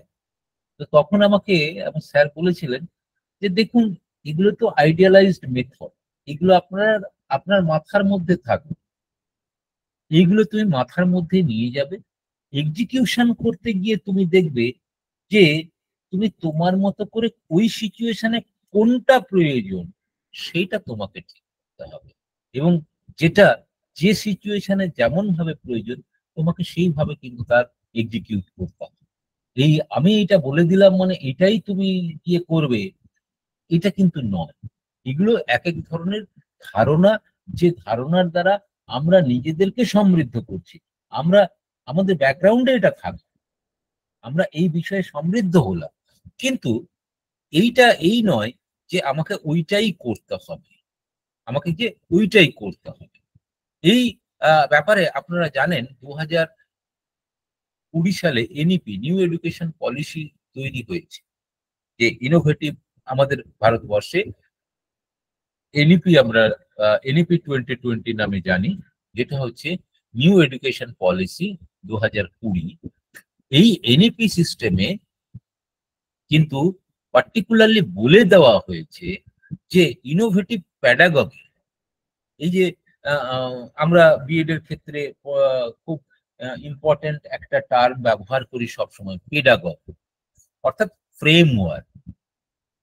এই পেডাগজিটা কি হবে, ইনোভেটিভ পেডাগগি কি হবে সেটা কিন্তু এনইপি 2020-তে বলে দেওয়া হয়েছে। কিন্তু আমি আবারও সেই একই কথা বলবো, এই পেডাগগিটা অর্থাৎ এই ফ্রেমওয়ার্কটা কিভাবে করবেন একজন শিক্ষক, সেটা কিন্তু তার ব্যাকগ্রাউন্ডে বিভিন্ন ধরনের মডেল কাজ করলেও তিনি কিন্তু সিচুয়েশনের উপরে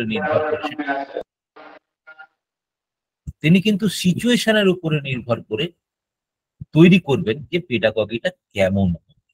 এবং আমরা জানি যে একটা ফাউন্ডেশন স্টেজে তাদের পেডাগগি কেমন হবে, একটা স্টুডেন্টের ফাউন্ডেশন স্টেজে পেডাগগি কেমন হবে, তারপরে তাদের যখন কারিকুলাম ডেভেলপমেন্ট হবে, থ্রাস্ট এরিয়া অর্থাৎ কি বিষয় নিয়ে আমরা থ্রাস্ট দিচ্ছি, হ্যাঁ, তার উপরে পেডাগগি কেমন হবে, প্রত্যেকটা বিষয় কিন্তু এনইপি 2020-তে ক্লিয়ার করে বলা আছে। কিন্তু আমি এই বিষয়ে একমত হতে পারিনি এখনো পর্যন্ত, এই যে নিউ এডুকেশন পলিসির এই বিভিন্ন, কারণ আমাদেরকে তো দেখতে হয়, যদিও আমরা হায়ার এডুকেশনের সঙ্গে যুক্ত, কিন্তু একটা ছাত্র যখন লোয়ার লেভেল থেকে আসছে তার লোয়ার লেভেলের স্ট্রাকচারও আমাদেরকে কিন্তু জানতে হয়, না হলে কিন্তু মানে আপার লেভেলে তার প্রিপারেটরি স্টেজে সে কি ধরনের পড়ে এসেছে এটা যদি আমাদের ধারণা না থাকে, তাহলে কিন্তু আমরা উপরে এসে কিন্তু পড়াতে পারবো না। তার আমরা জানি না যে সে কি তার প্রিপারেটরি স্টেজে পড়েছে, তার ফাউন্ডেশন স্টেজে কি পড়েছে, সে তার ডেভেলপ স্টেজে কি পড়েছে, কারণ এইগুলো কিন্তু এনইপিতে foundation stage, preparatory stage, develop stage, আর মানে আর্লি স্টেজ, ডেভেলপ স্টেজ, এরকম কতগুলো স্টেজ ভাগ করা আছে। এবং ওদের একটা লার্নারের অ্যাজ পার এজ 3 থেকে 8, 8 থেকে 11, 11 টু 14, 14 টু 18, এরকম বিভিন্ন ইয়ারে তাদের কিন্তু ডিজাইন করা আছে। এবং 5 বছর বয়স কমপ্লিট হলে সে ক্লাস 1-এ ভর্তি হতে পারবে, তাহলে আপ টু 5, +3, +3, +4, এইভাবে কিন্তু, অর্থাৎ +3 মানে 5 হলে 1 হলে 1 টু 4 হয়ে গেল, এবারে 4 টু 8 হয়ে গেল, 8 টু 12 হয়ে গেল, এইভাবে 5 + 3 + 4 বিভিন্ন স্টেজে তার পেডাগগি ডেভেলপমেন্টের কথা বলা আছে। এবং এই পেডাগগিটাই কিন্তু ঠিক করে দেবে, অর্থাৎ ফ্রেমওয়ার্কটাই ঠিক করে দেবে আপনি একটা ছাত্র বা ছাত্রীকে কিভাবে তাকে ইনোভেটিভ আইডিয়া দেবে। এই ইনোভেটিভ আইডিয়া আপনাদের মাথায় হাজার রকমের, কেউ হয়তো শহরের কোনো স্কুলে পড়াচ্ছেন কোনো শিক্ষক, তার কাছে যে ধরনের ইনফ্রাস্ট্রাকচারাল ফেসিলিটিস অ্যাভেলেবল একজন একই স্টেজে একটা গ্রামের জায়গায় পড়াচ্ছেন, তার কাছে সেই ইনফ্রাস্ট্রাকচার কিন্তু অ্যাভেলেবল নয়। তাহলে আমাদের মধ্যে কিন্তু এই জায়গাটা আমরা দেখতে পাবো যে কিভাবে আমরা এই জিনিসগুলোকে তৈরি করতে হবে, আমাদের সিচুয়েশনাল অ্যারেঞ্জমেন্ট থাকতে হবে।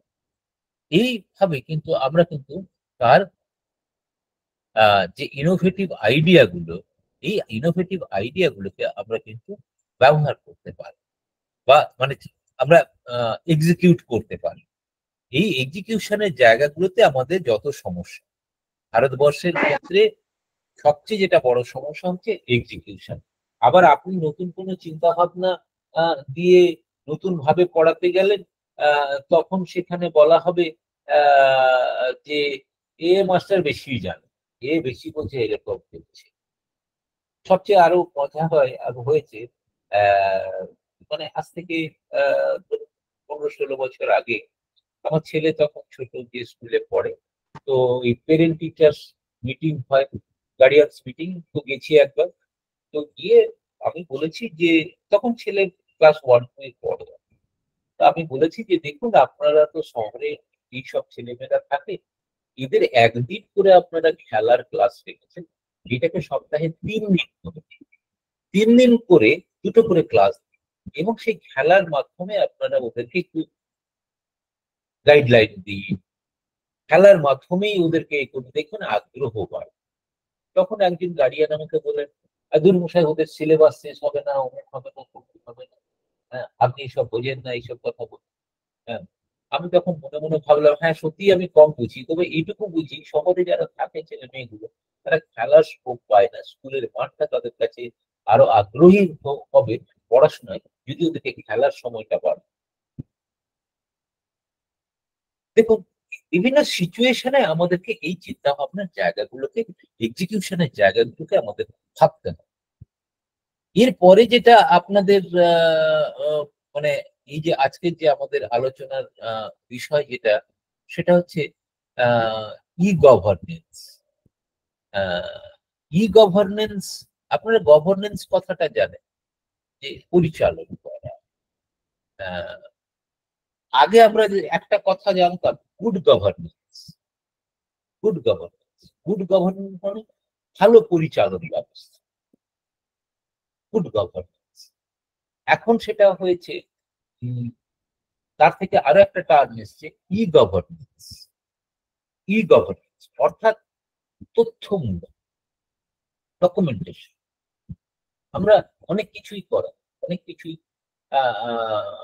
যেমন ধরুন হায়ার এডুকেশনে এখন আমি একটা জিনিস লক্ষ্য করি, এটা হয়তো বললে অনেকের বিরোধিতা বলা হবে, আমরা পড়ানোর থেকে ডকুমেন্টেশনটা বেশি করাতে হবে, ডকুমেন্টেশন বেশি রাখতে হবে। কি না, আমি আজকে ধরুন পরিবেশ দিবস, জুন, আমি কি করলাম, আমি হয়তো গাছ লাগালাম, ছাত্রছাত্রীদেরকে গাছের উপকারিতা বোঝালাম, কিন্তু আমি সেখানে ভালো একটা ছবি তুলে রাখতে পারিনি যে জিও ট্যাগ, সেটাকে সংরক্ষণ করে রাখি। তার মানে আপনি কিন্তু কিছুই করেন, আপনার ইনস্টিটিউট, আপনার শিক্ষক, আপনার শিক্ষিকা, এরা কেউই কিছু করে। ব্যাপারটা কিন্তু তাই দাঁড়িয়ে যায় আজকের দিনে, যে যে যত বেশি ডকুমেন্টেশনের ক্ষেত্রে বেশি সাফল্য যে সমস্ত ইনস্টিটিউট করতে পারবে, তাদের গ্রেডেশন তত বেশি এগিয়ে যাবে। আপনি এই যে ধরুন আজকে এ করা হচ্ছে, আজকে এই যে সেমিনার হচ্ছে, আমরা আমাদেরকে কি তথ্য দিতে হবে? আজকে গুগল মিটে কতজন জয়েন করেছে, তার ডিটেলস, কে জয়েন করেছে, কখন জয়েন করেছে, তার আজ স্ক্রিনশট কি আছে না আছে, প্রত্যেকটা আপনাকে কিন্তু পরবর্তী কালের জন্য, গ্রেডেশনের জন্য এনসিটির কাছে জমা দিতে হবে যে আমরা এই করিয়েছি। কি করিয়েছেন বলি, কিন্তু এই তথ্যটা আপনাকে দিতে হবে। আমি এতগুলো সেমিনার করিয়েছি, আমি এতগুলো ওয়ার্কশপ করিয়েছি, এই তথ্য সঠিকভাবে আপনি গুছিয়ে রাখতে পারবেন। তাহলে আজকের উদ্দেশ্য হচ্ছে এই সেমিনার, আমাদের যে আলোচনা বা যে ফ্যাকাল্টি ডেভেলপমেন্টের যে আলোচনা, এইটার রেশিওটাকে রাখা। 2 হচ্ছে আপনারা যে লিঙ্ক প্রোভাইড করেছেন সেটাকে রাখা। 3 হচ্ছে যে মানে তাকে গুছিয়ে, মানে সঠিকভাবে সেভ করে রাখা। 4 হচ্ছে এই লিঙ্কে কারা কারা জয়েন করেছে সেটাকে এক্সেল ফরম্যাটে ডাউনলোড করে রাখা। এবং আজকের এই প্রোগ্রামের যে এই যে আপনারা অনলাইন মিটিং করছেন, তার একটা ফটোগ্রাফ, মানে স্ক্রিনশট, সেটাকে রাখা। এবং কারা কারা বক্তব্য দিলেন, তাদের মূল বক্তব্যের বিষয়গুলো কি কি ছিল, এইটা দুটো পাতা লাগবে। এবং তার সঙ্গে লাগবে আরেকটা জিনিস, যেটা হচ্ছে যারা পার্টিসিপেট করেছেন, তার সাকসেসফুল পার্টিসিপেন্টদেরকে আপনারা একটা করে সার্টিফিকেট দেবেন, লেখা আছে, সেই সার্টিফিকেটের একটা কপি। তাহলে 1, 2, 3, 4, এই যে, তাহলে প্রথম হচ্ছে আপনার রসিওরটা, সেকেন্ড হচ্ছে আপনার আজকে যে গুগল লিঙ্কটা, থার্ড হচ্ছে গুগল লিঙ্কে যারা জয়েন করেছেন সেই লিঙ্কের জয়েনিং এর আপনার কপি, অর্থাৎ এখানে গুগল এক্সটেনশন আছে, জুম, গুগল মিটের, যদি ওটা তার সঙ্গে অ্যাড করা থাকে, তাহলে যেই আপনার প্রোগ্রামটা এন্ড হয়ে যাবে, টোটাল জিনিসটা ডাউনলোড হয়ে যাবে, কে জয়েন করেছিলেন, কখন জয়েন করেছিলেন, কখন লিভ করেছিলেন, তার সমস্ত ডকুমেন্ট। তারপরে হচ্ছে যে কারা আপনাদের রিসোর্স পার্সন এসেছিলেন, তাদের ডিটেলসটা দিতে হবে। তারপর হচ্ছে আপনারা আজকে যে এই অনুষ্ঠানটা সাকসেসফুল পার্টিসিপেন্টদেরকে যে সার্টিফিকেট দিয়েছেন, তার একটা স্যাম্পল কপি রাখতে হবে। এই সমস্ত জিনিসগুলোকে ডকুমেন্টেশন। আমরা কি আলোচনা করেছি না করেছি এটা কিন্তু অনেক সময় খুব ইম্পর্টেন্ট হয় না, যতটা না একটা ইনস্টিটিউশনের পক্ষে এই যে জিনিসগুলোকে ডকুমেন্ট করা। তাহলে এই ধরনের এটাকে হচ্ছে আমরা ডকুমেন্টেশন। তাহলে প্রত্যেকটা ক্লাসে আপনারা যে ধরনের টিচিং করাচ্ছেন, ধরুন কেউ ইন্টারাক্টিভ টিচিং করাচ্ছেন, আমি আইডিয়ালাইজ সিস্টেমে যাব, ইন্টারাক্টিভ টিচিং করাচ্ছেন, তাহলে সেখানকার একটা ছবি রেডি করে রাখা ক্লাসরুমে। আপনারা পিআর টিচিং করছেন, একটা ছাত্র ক্লাসে পড়াচ্ছে, তাহলে ক্লাসরুমের ছবি জিওট্যাগ থাকবে, কোন ছাত্রটা পড়াচ্ছে তার একটা ইমেজ ছবি থাকবে, এবং ওই ক্লাসরুমের ছবিটা থাকবে, কোন সাবজেক্টে পড়ানো হচ্ছে তার একটা জিনিস, এই একটা জিনিস থাকবে। তাহলে এই প্রত্যেকটা জিনিসকে কিন্তু আমরা যদি সামনে না আনি, তাহলে কিন্তু আপনার ডকুমেন্টেশনটা করা যায়। আপনাকে তাহলে প্রপারলি প্রত্যেকটা, যে সে পিয়ার টিচিং হোক, কি আপনার ইন্টারাক্টিভ মোড অফ টিচিং হোক, কি আপনার কোনো প্রজেক্ট বেসড হোক, যদি আমরা প্রজেক্ট লার্নিং করি, তাহলে যে টপিকটা দিলাম, একটা টপিক একজন প্রজেক্ট টিচার ক্লাসে দিলেন, সেইটা ছাত্রদেরকে গাইডলাইন দিয়ে দিলেন, ছাত্ররা তৈরি করলো, তৈরি করে জমা দিল, সেখানে ছাত্রের সই থাকলো এবং সেখানে শিক্ষকেরও সই থাকলো উইথ স্ট্যাম্প, সেটাকে স্ক্যান করে একটা ডকুমেন্ট সফট কপি হিসেবে, যে আপনারা কি কি ভাবে পড়াচ্ছেন। এই জিনিসগুলো যদি না থাকে, বা এইগুলোকে বলছি আমরা প্রপার ডকুমেন্টেশন, এই ডকুমেন্টেশন কিন্তু তাহলে আপনারা কি করবেন না, আপনাদের এই যে কোনো বিষয়ের ডকুমেন্টেশন, এখন আমাদের প্রত্যেকের কাছে ল্যাপটপ ডেস্কটপ সবই থাকে, আমরা ইয়ার ওয়াইজ মানে একটা ধরুন ফোল্ডার তৈরি করি, সেই ফোল্ডারের মধ্যে আমার ধরুন 10টা ফাংশন, আমি তাহলে 10টা ফাংশনের আলাদা করে এক একটা ফোল্ডার রাখলাম, সেই ফোল্ডারে যে 10টা আমাদের ফাংশন আছে, সেই 10টা ফাংশনের সমস্ত তথ্যগুলো আমরা প্রপারলি এক বছরের ওই যে 10টা ফাংশনের আলাদা আলাদা ফোল্ডার তৈরি করে রেখেছি তার মধ্যে কিন্তু আমি অ্যাড করে রাখি। এবং এখন জানবেন প্রত্যেকটা কিন্তু তার ডিজিটাল, তার সই করে, ডকুমেন্টের সই করে with class teacher and signature of the principal, প্রত্যেকের কিন্তু signature with stamp is mandatory. আপনারা এগুলোকে ইভেন্ট ওয়াইজ প্রত্যেক বছরের আলাদা আলাদা করে গুছিয়ে রাখুন। সেমিনার, ধরুন আমার 2024 সাল সেমিনার আছে, এফডিপি আছে, টিচিং আছে, আমরা স্টুডেন্টদেরকে যারা বিএড পড়ছে বা যে সমস্ত শিক্ষক যারা শিক্ষক শিক্ষণ বিভাগে পড়ছেন, তারা বিভিন্ন জায়গায় ইয়েতে যান, প্র্যাকটিস টিচিং আমরা বলি। তাহলে এই যে কারা গেলে, কি পড়ালে, তার প্রত্যেকটা লেসন প্ল্যান, সেটাকে প্রপারলি তারা সই করবেন, ওই স্কুলের টিচার সই করবেন, অ্যান্ড মানে তার ওই ইনস্টিটিউটের প্রিন্সিপাল সই করবেন। প্রত্যেক দিনের তাদের ডকুমেন্ট গুলোকে প্রপারলি সাইন করে রাখা, তার ফিজিক্যাল হার্ড কপি রাখা, এবং সেইটাকে আবার স্ক্যান করে তার সফট কপি। তাহলে এই বছরের যে প্রোগ্রাম গুলো আমরা, ইভেন্ট গুলো যেগুলো করছি, প্রত্যেকটা কিন্তু প্রপারলি ডকুমেন্টেশন না হলে আপনারা পরবর্তীকালে এনসিটি বলুন, ন্যাক বলুন, আপনারা কিন্তু আমরা পাবো না। আজকে আমাদের ক্ষেত্রে যে সমস্যাগুলো দাঁড়িয়েছে, আমরা শিক্ষক শিক্ষিকারাও বিভিন্ন সময়ে বিভিন্ন জায়গায় আমরা বিভিন্ন প্রোগ্রামে অংশ নিই, এবং সেই অংশ নেওয়ার পর ধরুন আজকে যারা শিক্ষক বা শিক্ষিকারা যারা অন্য ইনস্টিটিউট থেকে আজকে এখানে এসে জয়েন করেছেন, তাদেরকেও কিন্তু এই শংসাপত্রটি এখান থেকে দেওয়া হবে। তাদের যেটা দরকার সেটা কিন্তু ওই কলেজে ফিরে গিয়ে প্রত্যেক শিক্ষক শিক্ষিকা তার কলেজের যেখানে ডকুমেন্টেশন করা হয় তার একটি কপি তাদের হাতে তুলে দেওয়া। কারণ রিপোর্টিং এর সময় লিখতে হয় এই বছর কতজন শিক্ষক বা শিক্ষিকা এফডিপি করেছে, কোথায় করেছে, কবে, কতদিন থেকে কতদিন করেছে, তার থিম কি ছিল, কি ডিটেলস, প্রত্যেকটা কিন্তু তথ্য হিসেবে অথরিটিকে জমা দিতে হবে। আপনারা অথরিটিকে সাহায্য করুন এবং অথরিটি প্রপারলি সেই জিনিসগুলোকে ডকুমেন্টেড করে রাখুন। আপনারা ডিজিটাল, এখন তো অনেক বেশি ডিজিটাইজ সিস্টেম হয়েছে, ইআরপি তৈরি হয়েছে, আপনারা প্রত্যেক শিক্ষক শিক্ষিকার ইআরপি সিস্টেমে রাখবেন। সেই ছাত্র বা ছাত্রী মানে শিক্ষক বা শিক্ষিকা, সেও কিন্তু তার ডকুমেন্ট কিন্তু ওইখানে আপলোড, স্ক্যান করে ছবি তুলে, কিছুই না, একটা মোবাইলে স্ন্যাপ নেবে, স্ন্যাপ নিয়ে সেই তথ্যটা ওইখানে আপলোড করে দিল। আপনারও প্রয়োজন হলো না ওই শিক্ষক বা শিক্ষিকাকে ডাকার, ওনার তথ্যটা আপনি কিন্তু সরাসরি হাতে পেয়ে যাবেন। আমরা যেমন ছাত্রছাত্রীদের ক্ষেত্রে বিভিন্ন জায়গায় আমরা আমাদের মানে ইনস্টিটিউশনে যেমন আমরা করেছি, প্রত্যেক ছাত্রছাত্রীর নিজস্ব পোর্টাল আছে। আমরা যেটা করোনার সময় করেছিলাম, সেই পোর্টালে ওই ছাত্র বা ছাত্রী তার প্রত্যেক স্টুডেন্টের আইডি এবং পাসওয়ার্ড আছে। সেই ছাত্র বা ছাত্রীটার কাছে সমস্ত শিক্ষা মানে তার যে পড়াশোনার জন্য যে তথ্যগুলো লাগছিল, আমরা কি করছিলাম সেই তথ্যগুলো কিন্তু তার সেই পোর্টালে, ধরুন আমি জিওগ্রাফির শিক্ষক, আমি কি করছিলাম না পোর্টালে আপলোড করে দিলাম। সেই ছাত্রটি তার আইডি এবং পাসওয়ার্ড দিয়ে ঢুকে সে কিন্তু আমার সমস্ত তথ্যগুলো সে আহরণ করতে পারছিল পড়াশোনা করতে। তার অর্থাৎ তার কাছে পড়াশোনার জন্য যে তথ্যটা দরকার সেটা তার কাছে কিন্তু পৌঁছে যাচ্ছে।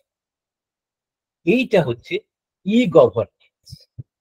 আপনি সঠিকভাবে ডকুমেন্টেশনটাকে আপনি গভর্নেন্সের মাধ্যমে কিন্তু কালেক্ট করা, রাখা, দেখা, প্রত্যেকটা জিনিস কিন্তু, এবং পরবর্তীকালে সেটাকে প্রিপেয়ার করা রিপোর্ট, এটা কিন্তু গভর্নেন্সের অন্যতম একটা পদ্ধতি। এই পদ্ধতিগুলো মানে আমরা এডুকেশনাল সেক্টরে আমরা কিন্তু খুব সফলভাবে প্রয়োগ করতে পারি।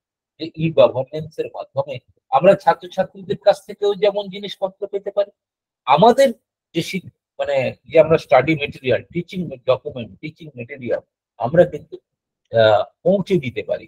এই যে জায়গাগুলো, এইগুলো কিন্তু ডকুমেন্টেশন এবং সঙ্গে সঙ্গে তার গভর্নেন্স। ডকুমেন্ট আমি যেমন সংরক্ষণ করতে পারি এবং এই ডকুমেন্ট গুলোকে ছাত্রছাত্রীদের কাছে আমরা কিন্তু পৌঁছে দিতে পারি। এই যে পদ্ধতি, এই যে এটাকে আমরা কিন্তু একটা গভর্নেন্সের মাধ্যমে বুঝি। গভর্নেন্স মানে পরিচালন করা। ই গভর্নেন্স মানে অর্থাৎ ইলেকট্রনিক্যালি তাকে পরিচালন করা।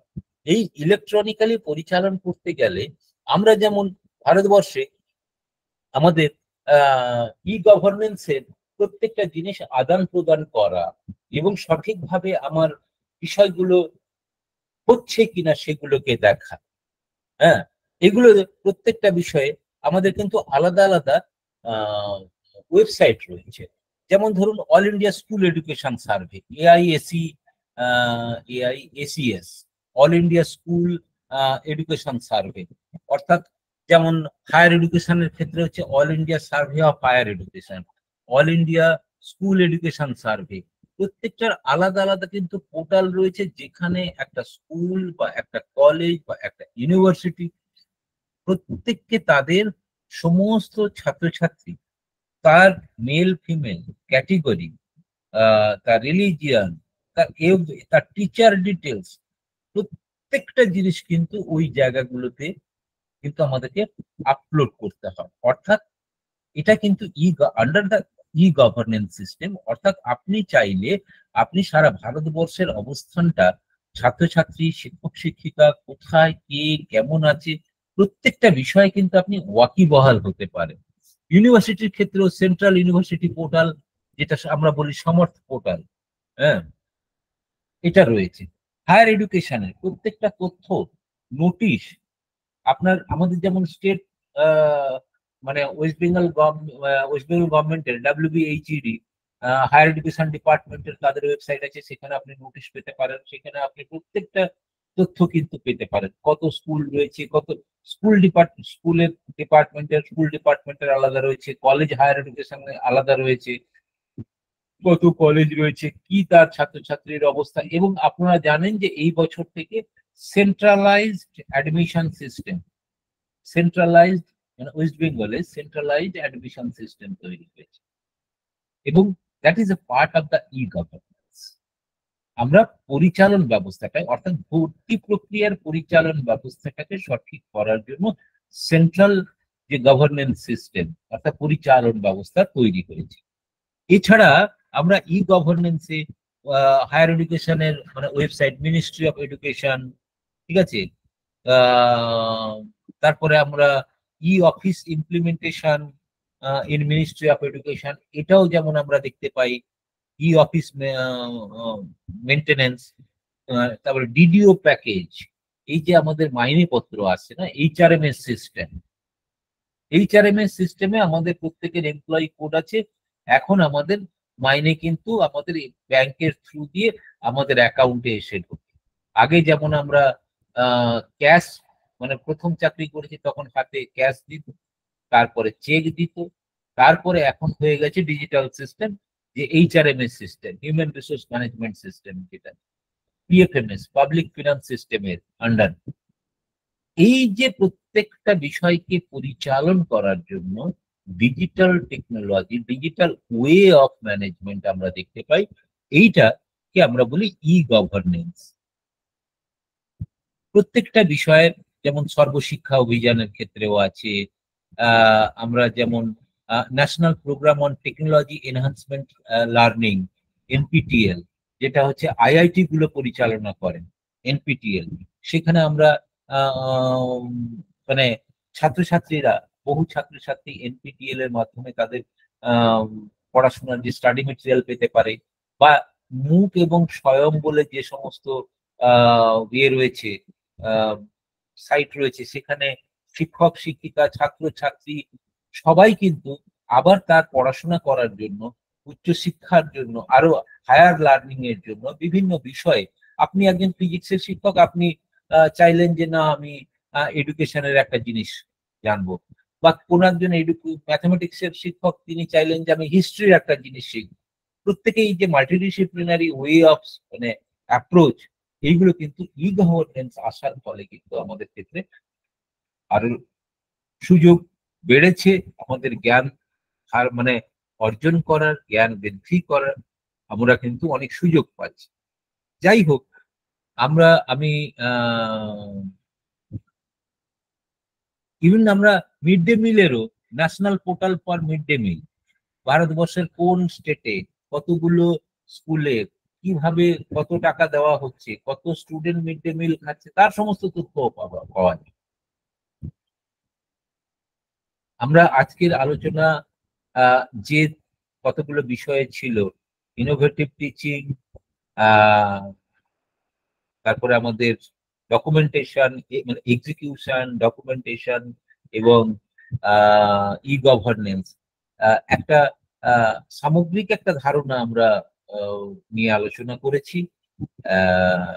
আমি তবুও আপনাদের সবার কাছে অনুরোধ করব, আমরা যে যতই যাই বলি না কেন, এক্সিকিউশনের পার্ট একজন শিক্ষক হিসেবে পরিস্থিতি অনুযায়ী আমাদেরকে কিন্তু ইনোভেটিভ বলুন, টেকনিক্স যাই থাকুক না কেন, আইডিয়ালাইজড মডেল যাই থাকুক না কেন, আমাদেরকে কিন্তু সিচুয়েশনাল মডেলকে আমার নিজের মতো করে একটা সিচুয়েশনে একটা ছাত্রকে শিক্ষক হিসেবে আমি কিভাবে তাকে তৈরি করব, it depends on me, purely on me. আমরা যে, হ্যাঁ, আইডিয়ালাইজ, আপনি বলবেন তা বলে কি এই আইডিয়ালাইজড মডেলের কোনো প্রয়োজন নেই? আছে, এর থেকে আমরা ধারণাগুলো পেতে পারি, এটা আমার ব্যাকগ্রাউন্ডে কাজ করে। এবং তার জন্য আমাদের শিক্ষক শিক্ষিকা হিসেবে আমাদেরকে কিন্তু আরো অনেক বেশি এগিয়ে আসতে হবে, আমাদের ধ্যান ধারণাটাকে পাল্টাতে হবে, আমাদেরকে কিন্তু ছাত্রদের উপযোগী করে তুলতে হবে। সবচেয়ে বড় কথা, আমাদেরকে আজকের ছাত্রছাত্রীর মানসিকতা, তাদের উন্নয়ন এবং তাদের চিন্তা ভাবনার সঙ্গে মিলিয়ে আমাদেরকে এগিয়ে আসতে হবে। আমি ওই ট্র্যাডিশনাল ওয়েতে বসে থাকবো, স্যার আমি এইটা জানি না, আমি কম্পিউটারটা ঠিক জানি না, আমার ঠিক আসে না, এই কথাগুলো অনেক শিক্ষক শিক্ষিকার কাছে, আর এটা নিয়ে কেন, আমার তো বয়স হলো, এই যে অনেক ধরনের কথাবার্তাগুলো আমরা শুনতে পাই, এইগুলোকে বোধহয় ফেলে দেওয়ার দিন এসে গেছে, এগুলো থেকে বেরিয়ে আসার দিন এসে গেছে। কারণ এইটা দিয়ে আগামী দিনের ছাত্রছাত্রীদেরকে আমরা কিন্তু সেই জায়গায় পৌঁছে দিতে পারি।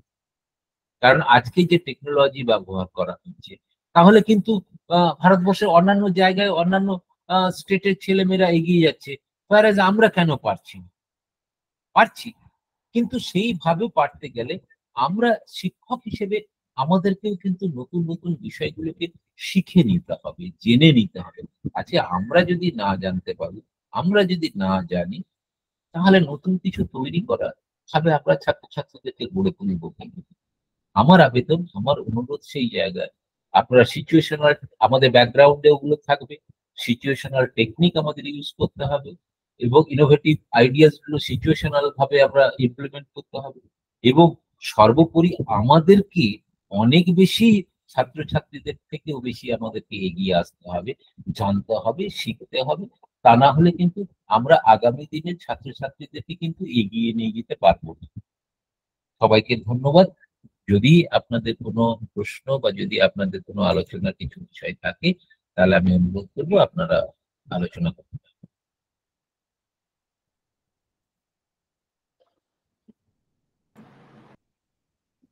মানস বাবু, শুনতে পাচ্ছেন?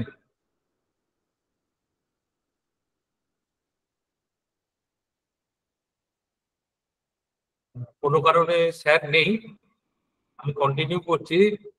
প্রথমেই ধন্যবাদ জানাবো নির্মাল্য স্যারকে, ডক্টর নির্মাল্য স্যারকে, উনার এই অমূল্য বক্তব্য, মতামত, অবজারভেশন যাই বলি না কেন সেটা আমাদের সামনে উপস্থাপিত করার জন্য। উনি একটা কথা বারবার ওনার বলার মধ্যে বলছিলেন যে যে সিচুয়েশনে আমরা থাকি সেই সিচুয়েশন অনুযায়ী আমাদের অ্যাক্ট করতে হবে, অর্থাৎ প্রতিক্রিয়া করতে হবে, কাজ করতে হবে। তো আজকে আপনাদের একটু বলে রাখি যে স্যার আজকে যে আমাদের মধ্যে উপস্থিত হয়েছেন এটার জন্য আমরা বিশেষভাবে কৃতজ্ঞ। তার কারণ পরিবারে ওনার বাবা খুবই অসুস্থ, তা সত্ত্বেও উনি শুধুমাত্র আমাদের কথা ভেবে, আপনাদের কথা ভেবে আজকে এই এফডিপি প্রোগ্রামে উনি উপস্থিত ছিলেন এবং তার মূল্যবান মতামত উনি রেখেছেন। এর জন্য ওনাকে মন থেকে অনেক ধন্যবাদ জানাই। স্যার, আপনি দুটো সিনেমার কথা বলছিলেন বারবার, থ্রি ইডিয়টস আর তারে জমিন পর। দুটো সিনেমাই হচ্ছে আমার খুব প্রিয় সিনেমা, আমার মতো হয়তো অনেকেরই খুব প্রিয় সিনেমা। থ্রি ইডিয়টস এ সেই আমরা একবার দেখেছিলাম যে ক্লাসরুমের মধ্যে আমির খান ঢুকে গিয়ে প্রিন্সিপালকে শেখাচ্ছে যে কিভাবে পড়াতে হয়। বোর্ডের মধ্যে বেশ কিছু লেটার লিখে দিয়েছিল, বলেছিল এর মিনিং কি, আর সবাই বইয়ের পাতা উল্টাতে শুরু করে দিয়েছে। তো আলটিমেটলি সেই ঘটনাটার কথা আমরা সবাই জানি। কিন্তু এই যে ইনোভেশন বা ইন্টারেস্ট জাগানো, এটা কিন্তু প্রত্যেকের ব্যক্তিগত একটা স্কিল এবং সিচুয়েশনের উপর নির্ভর করে। যেটা স্যার বারবার বলতে চাইছিলেন যে যে কোনো জিনিস, চ্যাট জিপিটি হোক বা যে কোনো এআই টুলস হোক, সেইগুলো তো আমরা ডেভেলপমেন্টের জন্য ব্যবহার করবই, কিন্তু এরকম প্রত্যন্ত কোনো অঞ্চল যেখানে ইন্টারনেট হয়তো প্রবেশই করে, যেখানে কিনা এখনো ওই মিড ডে মিলের জন্যই হয়তো স্টুডেন্টরা ক্লাসে আসে, তাদের আমরা কিভাবে শিক্ষা দিতে পারবো বা তাদের কিভাবে আমরা এডুকেশনটা তাদের দিতে পারবো, এটার উপর উনি মূল্যবান মতামত রেখেছেন। আমরা সবাই উপকৃত হয়েছি। আর সবার শেষে উনি বলেছেন ই গভর্নেন্স এর ওপর। সত্যি স্যার, এখন আমাদের এই কাজ করতে গিয়ে মনে হয় যে আমরা যতটা শিখি বা শিক্ষাদান করি তার থেকে বেশি রেকর্ড রাখতে রাখতেই আমাদের দিনের অর্ধেকটা সময় চলে যায়। তো যাই হোক, সময়ের সাথে সাথে সবকিছু তো আমাদের মেনে নিতে হবেই। তো আপনার এই মূল্যবান বক্তব্য আমাদের চলার পথকে অনেক পাথেয় করবে এবং আপনাদের পরামর্শ মতো আমরা কাজও করব। এখন আমি অনুরোধ করব আমাদের উপস্থিত যারা রয়েছেন স্যার ম্যাডাম, তাদের মধ্যে থেকে যদি কেউ কোনো প্রশ্ন স্যারের কাছে করতে চান আপনারা করতে পারেন।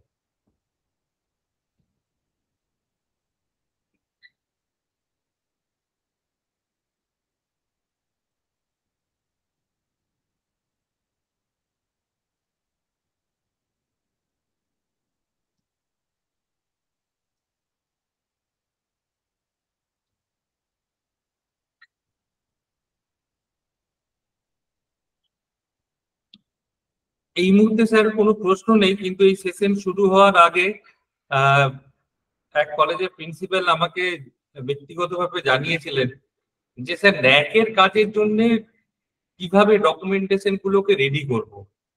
এই একটা প্রশ্ন আমার কাছে ছিল আর কি, যদি বলতেন। হ্যাঁ, দেখুন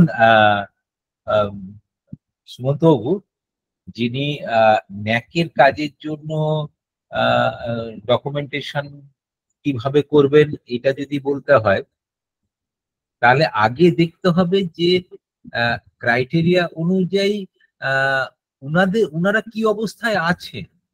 ডকুমেন্ট আমি কি বললাম, আমার 1 বছরের একটা ইভেন্টকে, ধরুন আমার টিচিং আছে, টিচিং লার্নিং আছে, মানে আমার যে মানে ক্রাইটেরিয়া অনুযায়ী ধরুন টিচিং লার্নিং আছে, ধরুন আমার ইনফ্রাস্ট্রাকচার আছে, ধরুন আমার কিছু বেস্ট প্র্যাকটিসেস আছে, কিছু মানে ইনোভেশন অ্যান্ড বেস্ট প্র্যাকটিসেস আছে, গভর্নেন্স আছে, যেমন ধরুন কারিকুলাম অ্যান্ড ডিজাইনিং আছে।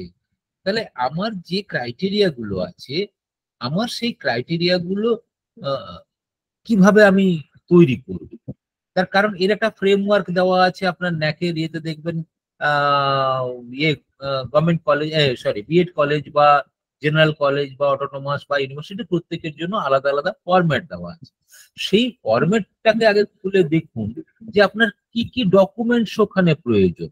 আমার 1000 ডকুমেন্টস থাকতে পারে, কিন্তু আমার ওই অ্যাজ পার দেয়ার ফরম্যাট আমার কি কি ডকুমেন্ট প্রয়োজন সেটা একিউআর এর জন্য প্রত্যেকটা বছরের যদি আমাকে গোছাতে হবে এবং ক্রাইটেরিয়া অনুযায়ী। এবং যদি শুধুমাত্র গোছালে হবে না, আমি একটু আগে বললাম না, প্রত্যেকটা ডকুমেন্ট সাইন্ড হতে হবে, তার প্রিন্সিপালের দ্বারা অথেন্টিকেট হতে হবে, এবং সেইটাকে আপনাকে স্ক্যান করে সফট কপি হিসেবে রাখতে হবে। ধরুন আপনি বললেন যে আমার 5টা সেমিনার হয়েছে, আমি আপনাকে বললাম তাহলে সেমিনারের জন্য বা এফডিপির জন্য আমাকে কি কি ভাবে আজকের জন্য আজকের এই দিনেরটা কি গুছিয়ে রাখতে হবে ডকুমেন্টটা, না প্রথম আপনার ব্রোশিওরটা রাখতে হবে, এটা আপনারা ডিজিটালি করেছেন, ব্রোশিওরটা রাখতে হবে। সেকেন্ড রাখতে হবে আপনারা রেজিস্ট্রেশন কারা কারা গুগল লিঙ্কে করেছে সেটা রাখতে হবে। তৃতীয় হচ্ছে আপনার আজকের যারা মানে টক দিলেন তাদের ডিটেলসটা রাখতে হবে। চতুর্থ হচ্ছে আপনারা যে আজকের যা পার্টিসিপেন্টদেরকে সার্টিফিকেট দিয়েছেন তার একটা স্যাম্পল কপি রাখতে হবে, কোনো একজন পার্টিসিপেন্টের নাম দেওয়া আর কি, যে গুগল লিঙ্কে আপনার ওখানে করেছে। তারপরে হচ্ছে আপনার এই যে আজকের যে লিঙ্কটা জয়েনিং এবং একটা স্ন্যাপশট, এই যে আমরা অনলাইনে যে মিটিং করছি এর একটা স্ন্যাপশট রাখতে হবে। তাহলে এইটা হলো আজকের দিনের প্রোগ্রামের ডকুমেন্ট, এবং এই প্রত্যেকটা কিন্তু তার hard copy must be signed by the principal, authenticate করছেন তিনি। হ্যাঁ, এবারে দেখুন আপনার তো ক্রাইটেরিয়া অনুযায়ী এটা থাকতে হবে, মানে আপনার কোন ক্রাইটেরিয়ায় কি ধরনের, যেমন ধরুন আমি যদি ধরি কারিকুলামের ক্ষেত্রে, সেখানে বলা থাকে যে আপনারা কারিকুলাম চেঞ্জ করেছেন কিনা, মানে রিভাইজড করেছেন কিনা, বা আপনারা কবে লাস্ট করেছিলেন। এগুলো ধরুন কলেজগুলোর ক্ষেত্রে অটোনোমাস না হলে বা ইউনিভার্সিটি না হলে বাকিদের ক্ষেত্রে কিন্তু অ্যাজ পার ইউনিভার্সিটি এত সালে হয়েছিল, এইভাবে হয়েছিল, এবং সেটা ইউনিভার্সিটির রেফারেন্স তাদের ওয়েবসাইটের লিঙ্কটা দিয়ে দিতে হবে। সেখানে আমাদের কিছু বলার নেই বা করার নেই। জেনারেল কলেজ বা ইনস্টিটিউট যেগুলো থাকে, একমাত্র অটোনোমাস বা ইউনিভার্সিটি তারা তাদের মতো করে সিলেবাস চেঞ্জ করা বা সিলেবাস অন্যান্য জিনিস তৈরি করা। তাহলে প্রথম কথা হচ্ছে আমাকে ক্রাইটেরিয়া দেখতে হবে, ক্রাইটেরিয়া অনুযায়ী আমাদেরকে কি কি তথ্য অ্যাজ পার ন্যাক ওয়েবসাইটে যেতে হবে, তাদের যে গাইডলাইন আছে সেইটা দেখতে হবে, মানে ফরম্যাটটা দেখতে হবে, এবং ওদের এসওপি আছে, স্ট্যান্ডার্ড অপারেটিং প্রসেস আছে। আপনাকে এসওপিটা দেখতে হবে, আপনি কি দিলে হবে আর কোনটা দিতে হবে না। ধরুন ফরম্যাট আছে যে এই জিনিস দিতে হবে, কিন্তু সেখানে এসওপিতে ওই পয়েন্টে কি বলা আছে সেটা আপনাকে দেখতে হবে যে কোন তথ্যটা দিতে হবে। এখানে আপনি কোন তথ্যটা দিতে পারবেন, কোনটা দিতে পারবেন না, কোনটা কতটা দিলে কত নম্বর পাবেন সেটাও কিন্তু বলা আছে। আপনার কোয়ালিটেটিভ ম্যাট্রিক্স আছে, কোয়ান্টিটেটিভ ম্যাট্রিক্স আছে। কোয়ালিটেটিভ ম্যাট্রিক্সে আপনাকে কিভাবে লিখতে হবে সেখানে তার গাইডলাইন দেওয়া আছে। অতএব মানে ধরুন কি কি তথ্য লাগবে বা কিভাবে করব এইভাবে এক্স্যাক্টলি বলা যায় না, যতটা না হচ্ছে ওদের গাইডলাইনটাকে দেখতে হবে। এবং আপনার যদি ধরুন আপনি দেখেন যে বলা আছে যে বছরে মিনিমাম 10টা, ধরুন একাডেমিক ক্যালেন্ডারের কথা বলি আমি এখন। একাডেমিক ক্যালেন্ডার একটা ইনস্টিটিউশনের পক্ষে খুব গুরুত্বপূর্ণ। তাহলে সেই একাডেমিক ক্যালেন্ডারের মধ্যে আপনার টেন্টেটিভ ক্লাস, মানে কোন দিন খোলা আছে, কোন দিন ক্লাস হচ্ছে, কোন দিন তারা ফিল্ড ভিজিটে যাবে, কোন দিন তারা স্কুল ভিজিটে যাবে, কোন কোন দিনগুলো পালন করা হবে, কি কি দিন পালন হবে, অর্থাৎ কোন ডে। আমাদের আপনারা দেখবেন যে গভর্নমেন্ট অফ ইন্ডিয়ার higher education department, UGC, NCERT প্রত্যেকের ওয়েবসাইটে কিন্তু পালনীয় দিন কিন্তু উল্লেখ করা আছে, কোন কোন ডে গুলোকে সেলিব্রেট করবেন। সেইগুলো কিন্তু আপনার ওই যে একাডেমিক ক্যালেন্ডার তার মধ্যেও কিন্তু ইনক্লুড করে রাখতে হবে। আপনি কোন দিন ফ্রেশার্স ওয়েলকাম করবেন, মানে ফ্রেশার্স ওয়েলকাম তো লিখবেন না, লিখবেন যে স্টুডেন্ট ইন্ডাকশন প্রোগ্রাম, ঠিক আছে, ইন্ডাকশন প্রোগ্রাম। কি তাদেরকে ফেয়ারওয়েল দিচ্ছেন, কি আপনি বসন্ত উৎসব করছেন, প্রত্যেকটা কিন্তু আপনার একাডেমিক ক্যালেন্ডারের মধ্যে থাকবে। এই নয় যে আপনার বাইরে আলাদা করে থাকবে, প্রত্যেকটা কিন্তু পালনীয় দিনগুলো আপনার ইভেন্ট হিসেবে ওর মধ্যে ইনক্লুড থাকবে।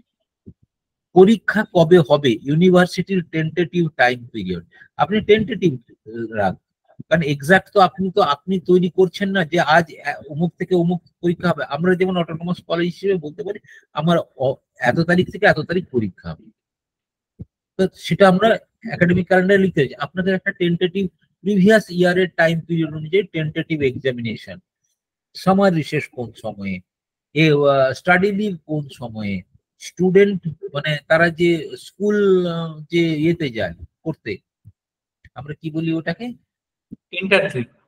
ইন্টার্নশিপ, হ্যাঁ ইন্টার্নশিপ করতে কোন সময়ে যাবে, তারা ফিল্ড ভিজিট কবে যাবে, প্রত্যেকটা কিন্তু আপনার ওই একাডেমিক ক্যালেন্ডারের মধ্যে সারা বছরের কিন্তু এটা করা থাকবে। সারা বছরের একটা ক্যালেন্ডার কিন্তু সেমিস্টার ওয়াইজ, মানে আপনার সারা বছরের থাকবে।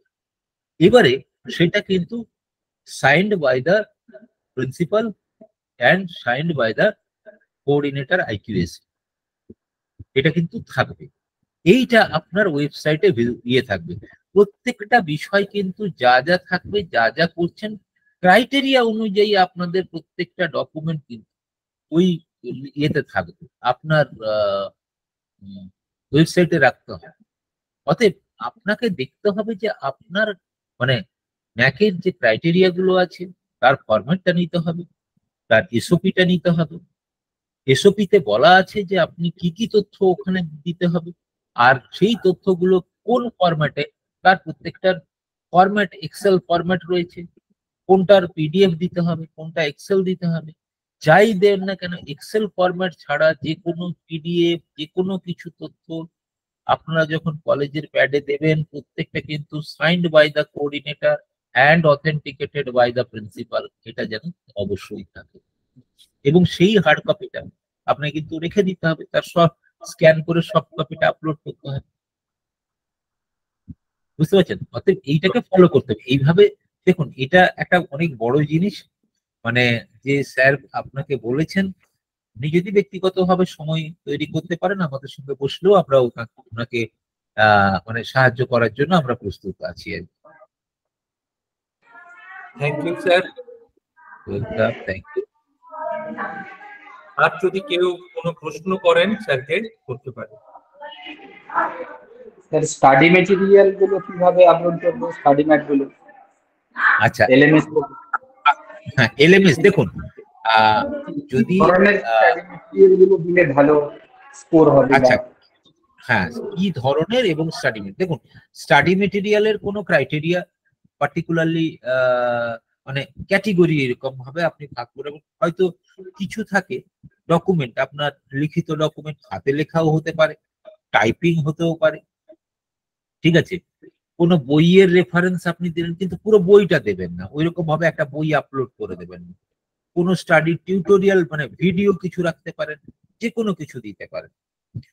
আপনার এইগুলো সবই কিন্তু আপনার এলএমএস সিস্টেম, আপনার কলেজের পোর্টালে এগুলো কিন্তু থাকবে এবং এইটা ভিজিবল টু অল হবে। আপনি এটাও করতে পারেন, আপনি ভিজিবল টু অল নাও করতে পারেন, সেটা ডিপেন্ড করছে আপনার কাছে। আপনার স্টুডেন্ট আপনার পোর্টালে ঢুকলো, তার ইউজার আইডি পাসওয়ার্ড আছে, সে অ্যাক্সেস করতে পারলো। স্টাডি মেটেরিয়াল যখন তৈরি করবেন, আমার যেটা রিকোয়েস্ট, সেটা হাতে লেখাও হতে পারে, তার স্ক্যান করা দিয়েও হতে পারে, টাইপ করাও হতে পারে। আপনি বা আমি, আমরা কেউ বিরাট মহাপুরুষ নই যে আমরা বানিয়ে দেব, সেটাই বাণী হিসেবে হয়ে যাবে, তা তো নয়। আমরা করি কি, বিভিন্ন সময়ে বিভিন্ন বই, বিভিন্ন ইন্টারনেট পাবলিকেশন থেকে কালেক্ট করি, করে আমি একটা টপিকে, ধরুন আমি দিলাম ক্লাইমেট চেঞ্জ, আমি একটা কথাই দিচ্ছি, তাহলে ক্লাইমেট চেঞ্জের যত ধরনের আমার কাছে তথ্য আছে, তার থেকে ছাত্রের উপযোগী করে আমি একটা প্রিপেয়ার করলাম ক্লাস নোট।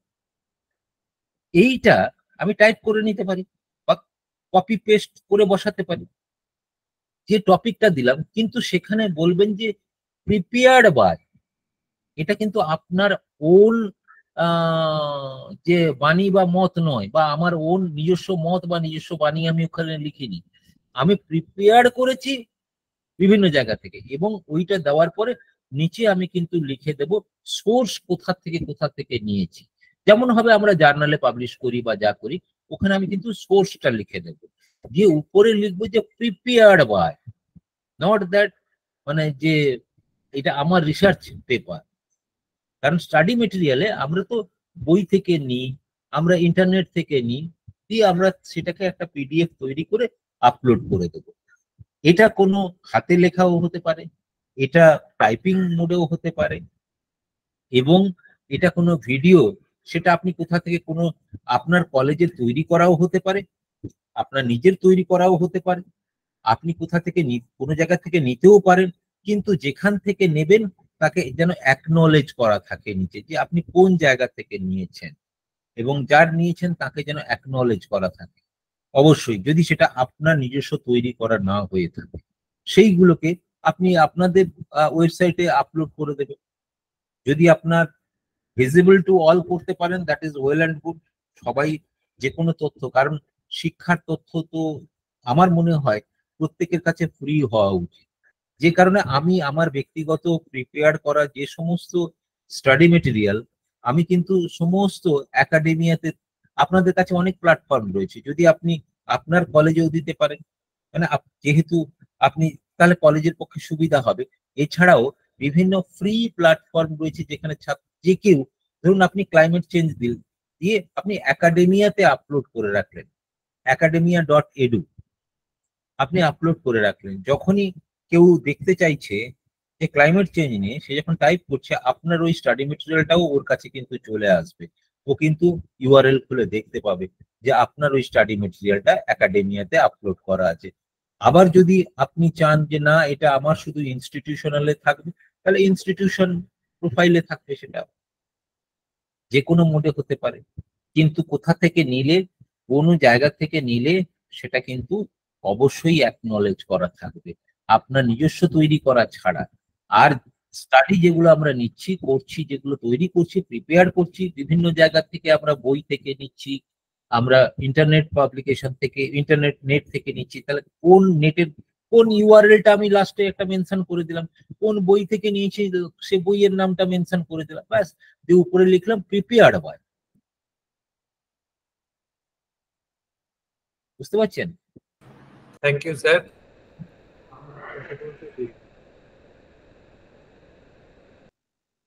বলুন। বলছি যে sir,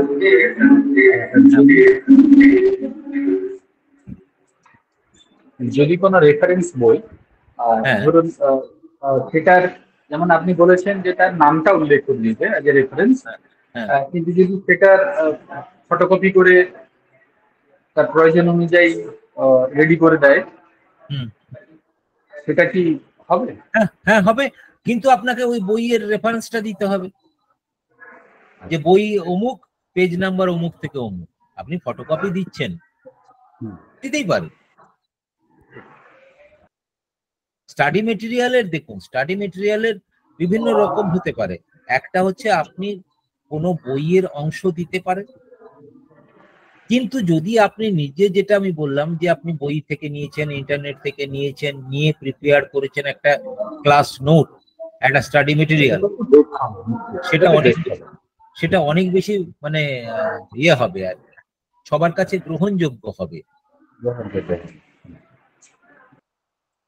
thank you thank you. Gouranga Jana sir হাত তুলেছেন, যদি কিছু প্রশ্ন করেন। বলুন।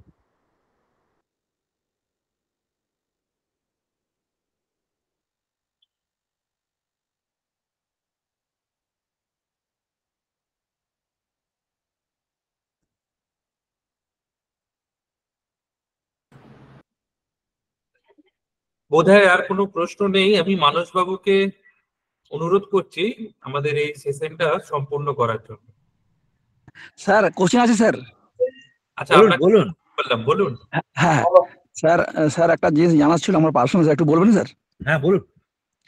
স্যার আমি এই বিবেকজ্যোতি কলেজ থেকেই বিএড এ পাস আউট, আর আমি এখন সার্ভিসরত, আমারও এইচআরএমএস আছে। তো স্যার আমি সার্ভিস অবস্থায় বিএড করেছি, আর আমি পারমিশন নিয়েছি ডিপার্টমেন্ট থেকে, আমাদের ডিফেন্স থেকে।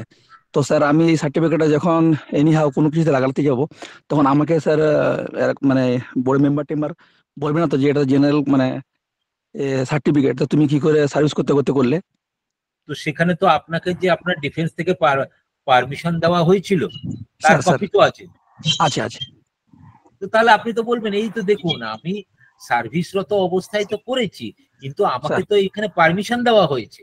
স্যার সেই সময় আমি স্যার শিলিগুড়িতে পোস্টেড ছিলাম, নিয়ারেস্ট যেখানে মানে ছিল সেখান থেকে পারমিশন নিয়েছিলাম, তো সেখানে সিট না হওয়ার জন্য আমি আমার মানে ডিস্ট্রিক্টে করেছি স্যার। হ্যাঁ, হবে তো স্যার? সেটা নিয়ে অসুবিধা নেই। আপনি তো তাদেরকে আপনার মানে পারমিশনের কপিটা দেখাবেন।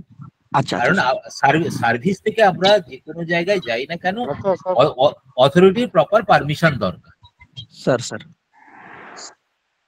অর্থাৎ সে হ্যাঁ, আপনি thank যে you, কোনো sir. জায়গায় যান, আপনাকে ওটা দেখালেই হবে। আচ্ছা স্যার, তো স্যার বলবেন না যে রেগুলার কোর্স তুমি কি করে করলে, হবে তো স্যার? ভ্যালিড হবে? হ্যাঁ, তা বলবেন যে আমি তো ক্লাস করেছি, আমাকে তো পারমিশন দেওয়া হয়েছে। স্যার স্যার স্যার স্যার আমি স্যার স্যার আমি ক্লাস করেছি এবং আমি পরীক্ষা দিয়েছি, এই আমার permission letter. Sir sir sir okay, sir thank you sir, thank you very much sir. Welcome. Sir হ্যাঁ বলুন। আর আর বোধহয় কারো কিছু জিজ্ঞাসা যদি থাকে তাহলে আপনারা করুন, যদি না থাকে তাহলে কিন্তু আমরা এটা একেবারে অন্তিম পর্যায়ে চলে এসেছি। আমি যারা পার্টিসিপেন্টস আছেন তাদের কাছে 1 সেকেন্ড আমি রিকোয়েস্ট করছি, যদি কিছু বলেন তাহলে বলুন, আর যদি না বলে থাকেন তাহলে আমরা কিন্তু এটা শেষ করতে চাইছি। যার জন্য আমি 5 সেকেন্ড ওয়েট করছি, যদি কেউ কিছু বলেন বলুন।